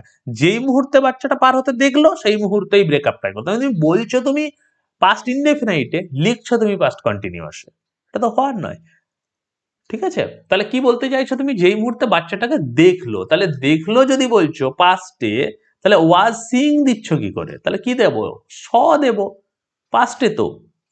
As soon as the bus driver saw the child crossing the road, এখানে কিন্তু এই ক্রসিং ব্যাপারটা কিন্তু ওই কন্টিনিউয়াস মিন করছে না, ক্রসিং দ্য রোড এটা পার্টিসিপাল হয়েছে এখানে।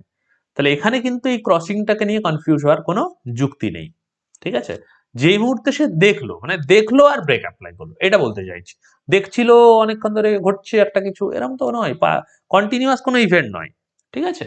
তাহলে এখানে স করব। দেখো ইন্টেনশনটা বুঝলেই আমার অ্যান্সার কিন্তু রেডি হচ্ছে, এর জন্য কোনো হাবিজাবি এখন গ্রামারের আমি কোনো বিশেষত্ব কিছু তোমাদের দিয়ে ডিসকাস করছি না এখন অব্দি, ঠিক আছে। নেক্সট, এখানে কি বলছে, when Sanathan asked Mr. Jignesh for a fresh evaluation of his performance, যখন সনাতন মিস্টার জিগনেশকে বললো, এখানে আস্ক মানে জিজ্ঞাসা করলো নয়, বললো কিসে, for a fresh evaluation of his performance, তার পারফরমেন্সের একটা ফ্রেশ নতুন ভাবে তার পারফরমেন্স ইভ্যালুয়েট করার জন্য, in the last financial year, কোন বছর না লাস্ট ফিনান্সিয়াল ইয়ারে, little did him know that the result will come out worse than expected, সে কি জানতো যে তার পরিণামটা এত খারাপ আসবে, ঠিক আছে। দেখো এখানে ওয়েন সানাত অনেকগুলো ক্লজ করা আছে, সাবজেক্ট ভার্ব নিয়ে একটু কনফিউশন হতেই পারে, একটু একটু করে যদি সানাথানটা এই পার্টে সাবজেক্ট, আস্কড তার সঙ্গে ভার্ব আছে, সমস্যা নেই। ফর এ কিসের জন্য বলেছিল, for a fresh evaluation of his performance in the last financial ইয়ার, এইখানে কোনো সমস্যা আমরা দেখছি না। তারপরে গিয়ে কি বলছে, লিটল ডিড হিম, দেখো লিটল কথাটা আমরা ব্যবহার করি নেগেটিভ সেন্সে, হ্যাঁ, লিটল মানে ধরো যদি বলি there is little water in the বোতল, তার মানে জলে, সরি জলে বোতল নয়, বোতলে জল প্রায় নেই বললেই চলে, ঠিক আছে, লিটল সেন্স। যদি বলি জল আছে বলতে হয়, তাহলে কি বলতে হবে, তাহলে বলতে হবে আ লিটল, ঠিক আছে, there is a little water in the বোতল, তার মানে বোতলে সামান্য জল আছে, ঠিক আছে। তাহলে এখানে নেগেটিভ বলছে, আবার দেখো এখানে ডিড হিম নো, মানে এই যে অক্সিলারি ভার্বটা আগে গেছে, তারপরে সাবজেক্ট বসবে, তারপরে এখানে ভার্ব বসেছে, ঠিক আছে। এবার এখানে সাবজেক্ট ফর্মে তুমি কি বসিয়ে রেখেছো, হিম বসিয়ে রেখেছো, আমি বলি তো আই নো হিম, এটা বলি তো। তাহলে এইখানে এই হিমটা কি অবজেক্ট ফর্মে বসছে, তো আমি এরকম বলি নাকি যে হিম নো আই, এরকম তো বলি না, এরকম তো বলি না। কেন বলি না? কারণ হিম তো সাবজেক্ট হতে পারে না, তাহলে সাবজেক্ট করতে গেলে একে হি করতে হবে, আবার এখানে আইকে কি করতে হবে, মি করতে হবে, তবেই হবে। তাহলে সাবজেক্টের জায়গাতে তুমি এই যে পোর্শনটা শুরু হচ্ছে, এই পোর্শনের সাবজেক্ট হচ্ছে, এখানে সাবজেক্ট নেই, ভালো করে একটু লক্ষ্য করো। সে কি জানতো, এখানে এই যে বলছো না সে কি জানতো যে রেজাল্টটা এত খারাপ আসবে, তো বলছো তো সে, লিখেছো কোথায়? সেটা তো নেই। হিম মানে কি? তাকে, তাকে কি জানতো রেজাল্টটা তো খারাপ আসবে? অদ্ভুত মিনিং আসছে না? ভালো করে সেন্টেন্স ওই জন্য আমি পড়তে বলছি, ঠিক আছে? যদি ভালো করে সেন্টেন্স, আর তোমরা সবাই জানো যে আমরা ধরো বললাম যে আই নিউ হিম, ভালো করে বোঝো। এটাকে যদি আমরা ওই ইন্টারোগেটিভ কনসেপ্টে করতে চাই, তাহলে কি বলতে হবে? ডিড আই নো হিম, তাই তো হয়। তাহলে এইখানে এই যে ডিড আই নো, তাহলে এখানে এই তো ডিড হিম নো, তাই তো হচ্ছে। তাহলে ডিড হি নো করতে হবে তো। তাহলে হিমটা কেটে হি করো, কেন? কারণ এখানে সাবজেক্ট নেই, এখানে সাবজেক্টের প্লেসে তুমি অবজেক্ট বসিয়ে রেখেছো, সেটা সম্ভব নয়, তোমাকে সাবজেক্ট বসাতে হবে, ঠিক আছে? সাবজেক্টের প্লেসে সাবজেক্ট বসাতে হবে, অবজেক্টের প্লেসে অবজেক্ট বসাতে হবে, ঠিক আছে? চলো নেক্সট কোয়েশ্চেনে মুভ করি। ও, এই অবধি ছিল আজকের ক্লাস। আপাতত অনেকগুলো কোয়েশ্চেন নিয়ে অনেক রকম ভাবে ডিসকাস করলাম। তোমরা যেটা করবে, তোমরা এই ক্লাসের নোটসটা তোমরা পাবে আমাদের টেলিগ্রাম চ্যানেলে। টেলিগ্রাম চ্যানেলের লিঙ্ক এখানেও দেওয়া আছে, আবার এখানেও দেওয়া আছে, হ্যাঁ? তো টেলিগ্রাম চ্যানেলে তোমরা সবাই জয়েন করে যাও, তোমাদের সুবিধা হবে। আর আমাদের ইউটিউব এই চ্যানেলের যে লিঙ্কটা, যেখানে তোমরা এই ক্লাসটা দেখছো, এই চ্যানেলের লিঙ্কটা সবার সাথে শেয়ার করে দিও। চ্যানেলটাকে অবশ্যই সবাই সাবস্ক্রাইব করো।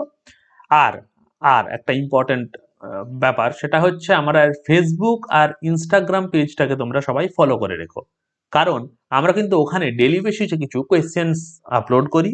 কোয়েশ্চেন্স মানে ধরো কিছু সিনোনিমস, কিছু অ্যান্টোনিমস, জাস্ট কুইজ আকারে আমরা আপলোড করি। সেই কোয়েশ্চেনগুলো কিন্তু প্রত্যেকটাই এক্সামের জন্য ইম্পর্টেন্ট কোয়েশ্চেন। তো সেরকম কোয়েশ্চেন তো যদি তোমরা প্রতিদিন, ধরো তোমরা তো প্রচুর সোশ্যাল মিডিয়া বেশিরভাগ স্টুডেন্টই করো, তো স্ক্রল করতে করতে একটা অকাজের মধ্যে একটা কাজের জিনিস যখন আসবে, সেটা ডেফিনেটলি তোমারই হেল্প করবে, তোমারই দেখতে দেখতে মনে হবে। বা তুমি ধরো সেটার অ্যান্সারটা কমেন্টে লিখে রাখলে, পরে যখন অ্যান্সারটা আমাদের তরফ থেকে দেওয়া হলো, তখন তুমি দেখতে পারলে তোমার অ্যান্সারটা ঠিক ছিল না, ভুল হলো, 5টা ভুল হবে, তারপরে আবার 5টা ঠিক হবে। তো এইভাবেই কিন্তু তোমাদের প্রিপারেশনটাও আস্তে আস্তে তৈরি হতে থাকবে, ঠিক আছে? কোনো কিছুই একদিনের ব্যাপার নয়, কাপ অফ টি আজকের নয়। আর কোনো পরীক্ষার জন্য আজকে নোটিফিকেশন বেরোচ্ছে তারপরে আমি প্রিপারেশন নেওয়া শুরু করছি, এটা যেন না হয়। আমরা কিন্তু লক্ষ্য রাখছি পরবর্তী এক্সামগুলোর জন্য, যেমন বললাম আমাদের সিজিএল, সিএইচএসএল এরকমের জন্য আমরা সেই এক্সাম ওরিয়েন্টেড কোর্স কিছু ডেফিনেটলি নিয়ে আসবো। তাছাড়া তোমরা যদি এমনি আমাদের কম্বাইন্ড কোর্সে ভর্তি হতে চাও, তাহলে এইখানে যে নাম্বারটা দেওয়া আছে, এই নাম্বারে হোয়াটসঅ্যাপ করো, আমাদের টিম তোমাদের কল করে নেবে। কল করার পরে তোমাদের ডিটেলস তোমাদের সাথে শেয়ার করে দেওয়া হবে, এবং তোমরা কোন ব্যাচ, কোন স্পেশালাইজড কিছু যদি ব্যাচ চাও, সেগুলো তোমাদের সাথে ডিসকাস করে সেই অনুযায়ী ক্লাস তোমাদের রাখা হবে, ঠিক আছে? আমাদের অনলাইন ক্লাস আমাদের হয়, সেই অনলাইন ক্লাসগুলোতে তোমরা যদি জয়েন করবে যখন, তখন তোমরা বুঝতে পারবে লাইভ রেকর্ডেড দুটোই পাবে, ঠিক আছে? তার সাথে আমাদের এই ইউটিউবে ক্লাস তো সিরিজ আকারে আসবেই।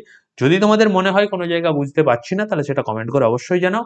আর যেটা বললাম যে যদি তোমাদের মনে হয় যে স্যার লাইভ ক্লাস হলে সুবিধা হয়, আমরা তাহলে একদম লাইভ কমেন্ট করতে পারবো, তাহলে সেটা কমেন্ট করে জানাও। আমি যদি সম্ভব হয় অন্তত উইকলি তাহলে দুটো করে ক্লাস, একটা লাইভ একটা রেকর্ডেড, বা কোনো একটা ভাবে আমি প্ল্যানিং করে তোমাদের ক্লাস আনার চেষ্টা করব, ঠিক আছে? সবাই ভালো থেকো, প্র্যাকটিস করো, আর ক্লাসের সঙ্গে জুড়ে থেকো। থ্যাংক ইউ সবাইকে। আজকের মতো বাই বাই।